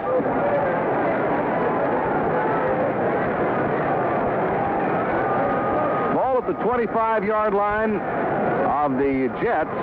It's going to be first down and 5, so check that. They've got first down showing. Second down and 5, the 25 on the scoreboard, but they haven't flipped over the card on the far side on the pin. Ball at the 25-yard line. The Jets use their final timeout. 1:48 left. So it's going to be second down and 5 at the 25-yard line. Patriots are just burning the clock out here. This is Tony Eason going down to one knee, and the clock starts, and the Jets cannot stop it. So it's a matter of just continuing the march in terms of taking snaps. Patriots out in front, 26-14. Well, the last time the Patriots won a playoff game, John, it was also on the 28th of December. The same, was that in the modern era? 1963. Well, certainly modern to most of us. Well, I'll tell you what, this was no cheap one for the Patriots. They earned this one. No doubt who the better team was today. Patriots just smothered the Jets offense and scored enough points offensively and with a field goal unit to win it. Patriots go back up to the line of scrimmage. Tony Eason takes another snap, and the continuation of the clock's rolling pushes it down to 51 seconds and counting. Jets can't do anything about it. No timeouts. Matter of fact, Tony backing up with the ball, put it back on the 29-yard line. So it's going to be third down and 6. I guess that pin on the far side was correct, and they were wrong on the scoreboard and the side clocks. And when it said first down and 5, that marker on the field was indeed a penalty. It was a 5-yarder against the Jets, who today offensively rushed for only 58 yards. And now Eason backs off on the third down, and it's down to 10 seconds, and this one is all over now. Both clubs head out to the field and the runway, which will take them to a much warmer place, their locker rooms. Time runs out here at the Meadowlands in New York. This one is all over. The New England Patriots have won their initial encounter in the National Football League playoffs. This is the wild card game. They defeat the New York Jets here at the Meadowlands. The Patriots 26, the Jets 14. Here at the Meadowlands in New York, there aren't many people left in the stands. Most of those who are left, I think, are working here. And everybody else got out of here in the last 10 minutes of the football game because they saw the Jets in desperate straits at that time. Patriots win it 26-14. And we're going to pick a Kay Jewelers New England Patriots star of the game. He'll receive a gift certificate from Kay Jewelers, the Diamond People. So that is our chore right now, John Morris, but I frankly think it's an easy one here today because one name comes to mind as far as I'm concerned, and I think probably that same name will pop into your mind. Yeah, he really quite a game on defense for the rookie from Stanford. You're referring to Garon Veras. He had 2 sacks out of a total of 5 for the Patriots, 2 sacks, an interception. It was just all over the field today. He really played a tremendous football game. So did a lot of the other Patriots on defense. But I think Garon Veras really stood out. And let's not forget Tony Franklin on the other side of the ball. He got 4 field goals, and he was a pretty important part of this football game today. But I can't disagree with you on your choice of Garen Veras. Now, he had a great day today with those sacks and the interception, of course, that he ran it back in the final moments of the game. I think that was the final touch. He had just the right touch to his performance today. So, Garen Veras is indeed Kay Jewelers' star of the game. The Kay Jewelers star of the game will receive a gift certificate from Kay Jewelers, the Diamond People. We spoke today, John, for several minutes about this game and agreed that we felt that the Patriots would win it. And we were talking about the Patriots, I thought, a 7-point plus victory. You just thought they could win big. I said that, I didn't say it publicly because every time I say that it goes the wrong way. But I really had a feeling before the game the Patriots could win big, and I think they did. It's proven that they're a better team than the Jets. And the reason that they're a better team is because their defense was just a tremendous force today in this football game. They just smothered the Jets defense. What did you say? That the Jets offense, the Jets only had 59 yards running the ball today. Can't win a football game doing that. And the Patriots were just all over them on defense. And a tremendous win for the New England Patriots. Their first playoff victory since the merger at any rate. And now it's off to California to play the Raiders next week. They'll go out there on Tuesday. That's going to be, of course, a tough match. The Raiders defeated the Patriots earlier in the season, although it was a game we all thought the Patriots could have won. So it's going to be interesting to speculate through the week on just how that one's going to go. But let's look at this one a little bit more closely. What a football game. A convincing 26-14 victory by the Patriots over the New York Jets. They advance into the playoffs next Sunday against the Los Angeles Raiders in the Coliseum. Let's quickly review the scoring plays today. 5 sacks by the Patriots, 2 interceptions. Fred Marion, Garen Veras, 4 Tony Franklin field goals, 33 yards, 41 yards, 41 yards, 20 yards. The Patriots win it 26-14 over the New York Jets. Tony Franklin got him on the scoreboard in the first quarter. His first field goal, 33 yards out. That made it 3-0. The Jets got on track on their third possession, finally moved it down to the Patriots' 11-yard line. The first quarter came to an end as the Jets were threatening 3-0 Patriots out in front. The Jets scored on the first play of the second quarter. Ken O'Brien to Johnny Hector, a beautiful play-action fake. Here's how John Carlson called it. Strong right formation. Ken O'Brien, the quarterback. Play-action fake to McNeil. Throws down to the left corner. He's got a receiver. Johnny Hector, touchdown. The Jets come right back and score 6. That was the Jets' only lead of the day, 7-3, 10 plays, 72 yards. Patriots came right back. The big play, a 39-yard bomb. Tony Eason to Irving Fryer.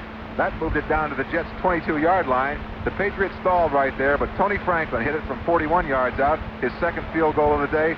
That narrowed the Jets' lead to 7-6, 8 plays, 56 yards. Roland James then came up with a big play, a fumble recovery on Freeman McNeil at the Patriots' 44-yard line as it looked like the Jets might be threatening. Unfortunately, the Patriots' offense couldn't capitalize on that. Later on, though, Fred Marion gave it back to him. An interception, his 8th of the year. Fred Marion at the Patriots' 10-yard line. He returned it down to the Patriots' 32-yard line at the 2-minute warning, and the Patriots had another shot before the half. Eason took advantage of it this time, moved his team downfield, and then he was back to pass and found Stanley Morgan. Here's how John called that one. 28 left first half. Here's Eason on the drop. The pressure coming. He goes over the top down the left side. Stanley Morgan at the 5 and in for the touchdown. It's Eason to Morgan for 6. 13-7, Patriots out in front in the half. The Patriots got another field goal from Tony Franklin as the third quarter got underway thanks to a short punt by Dave Jennings of the Jets. A 28-yard punt gave the Patriots the ball on their own 46-yard line. They moved it down to the Jets' 3, stopped right there, but Franklin, that's an easy one for him. 16-7 Patriots, 6 minutes, 24 seconds left to go in the third quarter. It was then on the kickoff by Tony Franklin of the Patriots that the big play of the football game occurred. Johnny Rembert, who has scored a couple of touchdowns on fumbles already this year, made the big play. Johnny Hector caught the kickoff by Franklin, started to run it back. He was hit by Rembert. Rembert made the hit and then caused the fumble, picked up the fumble, ran it into the end zone for the touchdown for the Patriots. We had to wait for a little bit on this one on the call because there was a penalty on the play, and everybody had to wait anxiously to see who the penalty was going to go against. It went against the Jets. The Patriots scored the big touchdown. Let's listen to it again. Franklin gets the signal from the sideline. He's all set as the whistle blows, and here comes the kickoff. He hits it downfield, end over end, and it takes Hector back to the 3 over the 5, the 10, coming to the right side. The 15 gets hit. He's going to be down at about the 17. Look out, a flag. Johnny Rembert picks up the ball and runs into the end zone. He's celebrating as he goes into the end zone, but there's a flag on the play that, of course, came ahead of the pickup by Rembert, who made the hit on the play and loosened the ball, but got a feeling somebody might have gotten a hand on a face mask, and let's find out about that. I thought it was a good play by Rembert. I didn't see any face mask on it, John. I think it's going against the Jets. They're a little upset. During the return, number 81, receiving team. Whoa! Penalty time. Touchdown! Here's a touchdown! Then the celebrating started on the Patriots sideline because the extra point made it 23-7. The Patriots out in front in the third quarter. Pat Ryan came in at quarterback at this point for the Jets. Their quarterback, Ken O'Brien, suffered a mild concussion was the report. He was really nailed by Andre Tippett right before the end of the half. Didn't know where he was. And so Pat Ryan came in there, but did a pretty good job. Brought his team right back at that point, 23-7. You would have thought maybe the Jets would be in serious trouble with their quarterback gone, but no. Pat Ryan brought him right back. He got a touchdown pass of 12 yards to Mickey Schuler. Let's listen to John's call.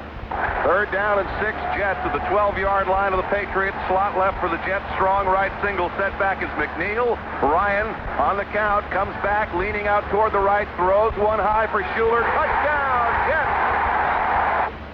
23-14 as the third quarter came to the end. The Patriots pretty much in control, but still the game could have gone either way at that point. But in the fourth quarter, the Patriots defense really asserted themselves.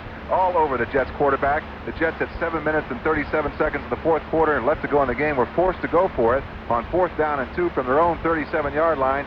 Garen Veras came up with a big play of the game. He's our star of the game. He had a couple of them. His second sack against Pat Ryan. The Patriots got the ball back, elected to settle for a field goal try, 41 yards from Tony Franklin. That wasn't any good, so still 23-14. The Patriots, 5 minutes and 29 seconds left to go in the game. Still a hint of a chance for the Jets. It wasn't over just yet.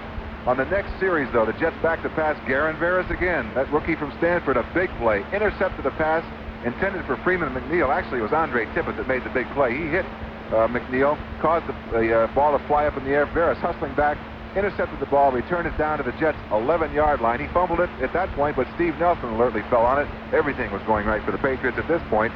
Again, the Patriots elected to settle for the field goal, this time an easy one from Tony Franklin, 26 yards out. That made the final score. The Patriots 26-14 victors in their first playoff victory since the merger, at any rate.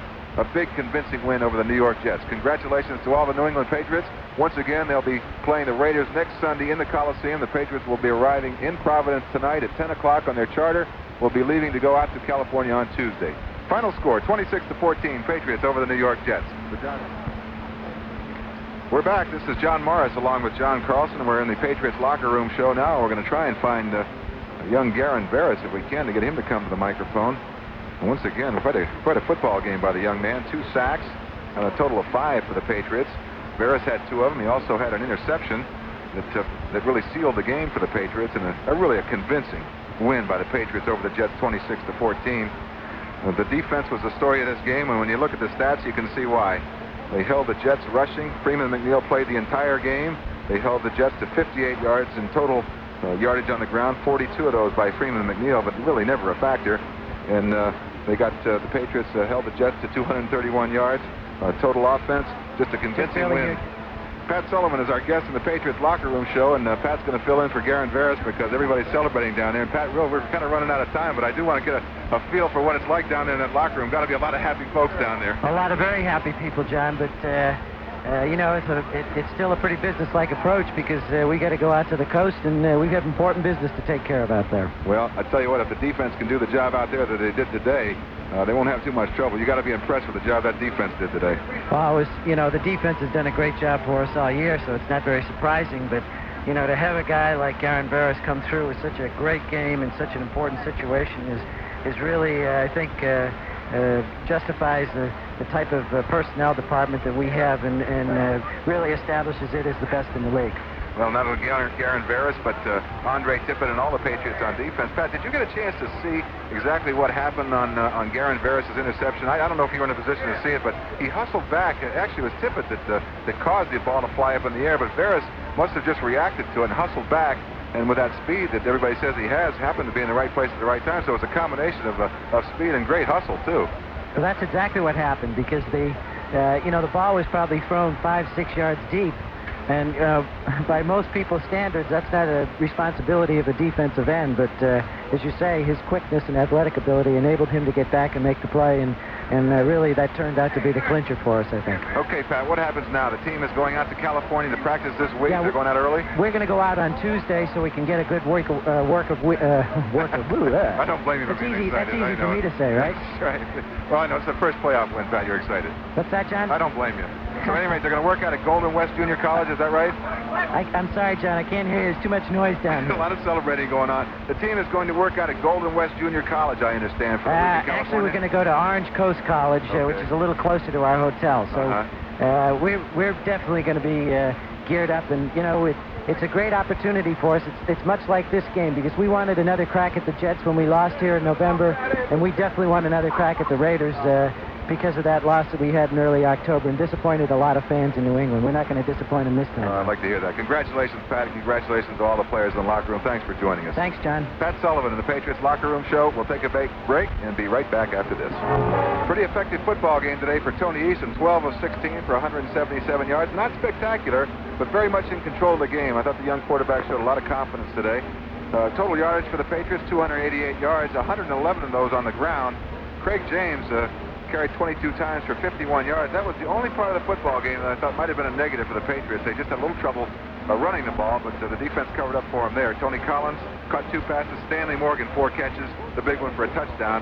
An important game for the Patriots. They win it, a big one, thanks to the defense. The Patriots general manager, Pat Sullivan, sounded like a happy man down in that Patriots locker room, and who can blame him? And I think, John, that he can take a lot of the credit for this one, too, because I think the Patriots turnaround can be spotted back to the point where Raymond Berry was brought in here as the head coach. And things seem to start from that point on, and gutsy call by Pat at that time, and it's paid off. Yeah, he brought some harmony to the club, a fellow that really, John, commanded instant respect, and that is, I think, the key to the whole thing.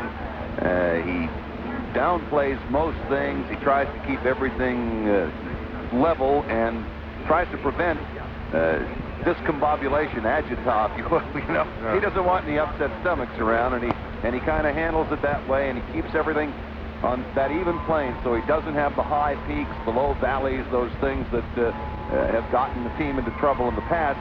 And obviously, they come out ready to perform. They certainly were ready to play today. You could sense that before the game. I think we talked about it, didn't we, John? The team seemed kind of loose and relaxed and confident about this game, and they played that way, too. A little shaky in the beginning part of the game, but after that, they settled down. And not a spectacular performance by the offense, but certainly good enough. And the 4 field goals by Franklin, and just a tremendous job by the defense. And who knows what happens at this point? You got to play the Raiders in the Coliseum, but who knows?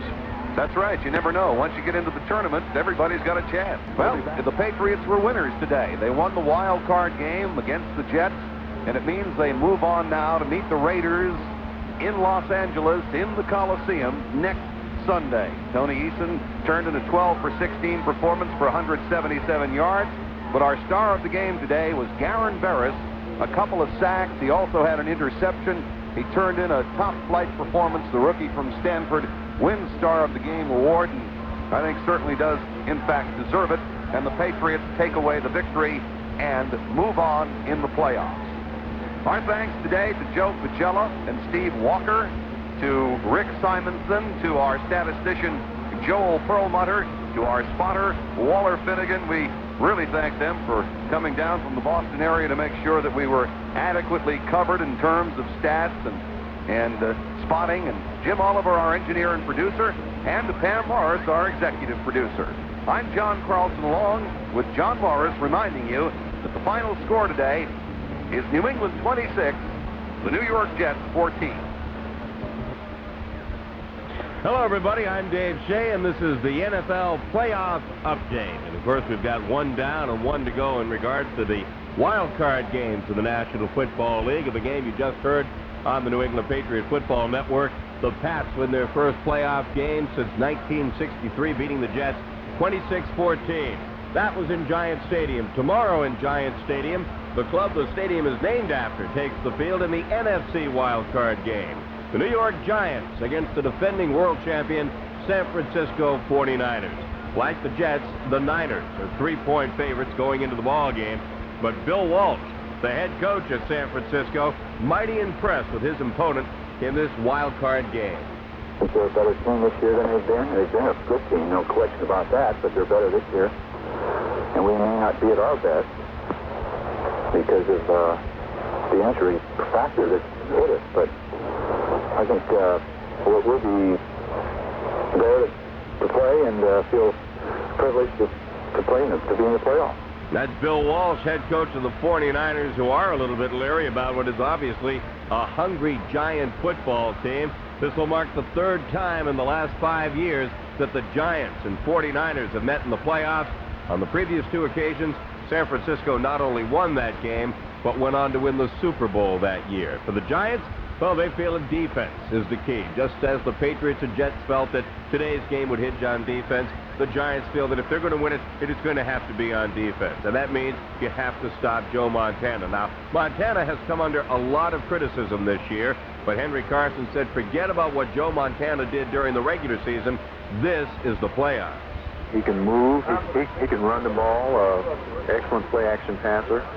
He can hurt you in so many ways, you know, and he's intelligent. You know. So Joe Montana hasn't lost anything. He's still the same Joe Montana. He could be even a little better this year than he was last year. All right, it'll be the Giants and the 49ers tomorrow at Giant Stadium. The winner to go on to the NFC semifinals and play the Bears in Chicago. All right, let's take a final look at the scoreboard from today's ball game. New England beating the Jets 26-14. Tony Franklin tying an NFL playoff record with 4 field goals, a 33-yarder in the first quarter, a 41-yarder in the second quarter, a 20-yarder in the third quarter, and a 26-yard field goal in the fourth quarter to wrap things up. The Jets received touchdowns from Johnny Hector, an 11-yard pass from Ken O'Brien, and also a Mickey Schuler 12-yard pass from Ryan. For the Patriots, Stanley Morgan caught a 36-yard touchdown pass from Tony Eason, who had a fine day. And Johnny Rembert picked up a 15-yard fumble, returned it for the touchdown to give New England a 26-14 victory today. Turnovers, that's what Tony Collins said on the pregame today. Turnovers would be the key, and they were, as the Pats converted 3 Jet turnovers into 17 points today to win the AFC wildcard game. All right, so the Pats move on. A week from tomorrow, out at the LA Coliseum, it'll be the Patriots and the Los Angeles Raiders. The winner of tomorrow's NFC wildcard game between San Francisco and the Giants will also play a week from tomorrow in Chicago against the Chicago Bears, winners of 15 of 16 during the regular season. The AFC and NFC semifinals get underway 1 week from today, next Saturday, when Cleveland plays at Miami and Dallas plays at the Los Angeles Rams. That's going to do it. I'm Dave Shea. Thanks for being with us, and we'll be looking for you next Sunday after the Pats and the Raiders battle in the Coliseum. Thanks for being with us on the New England Patriot Football Network. This has been a presentation of the Johnson Collection.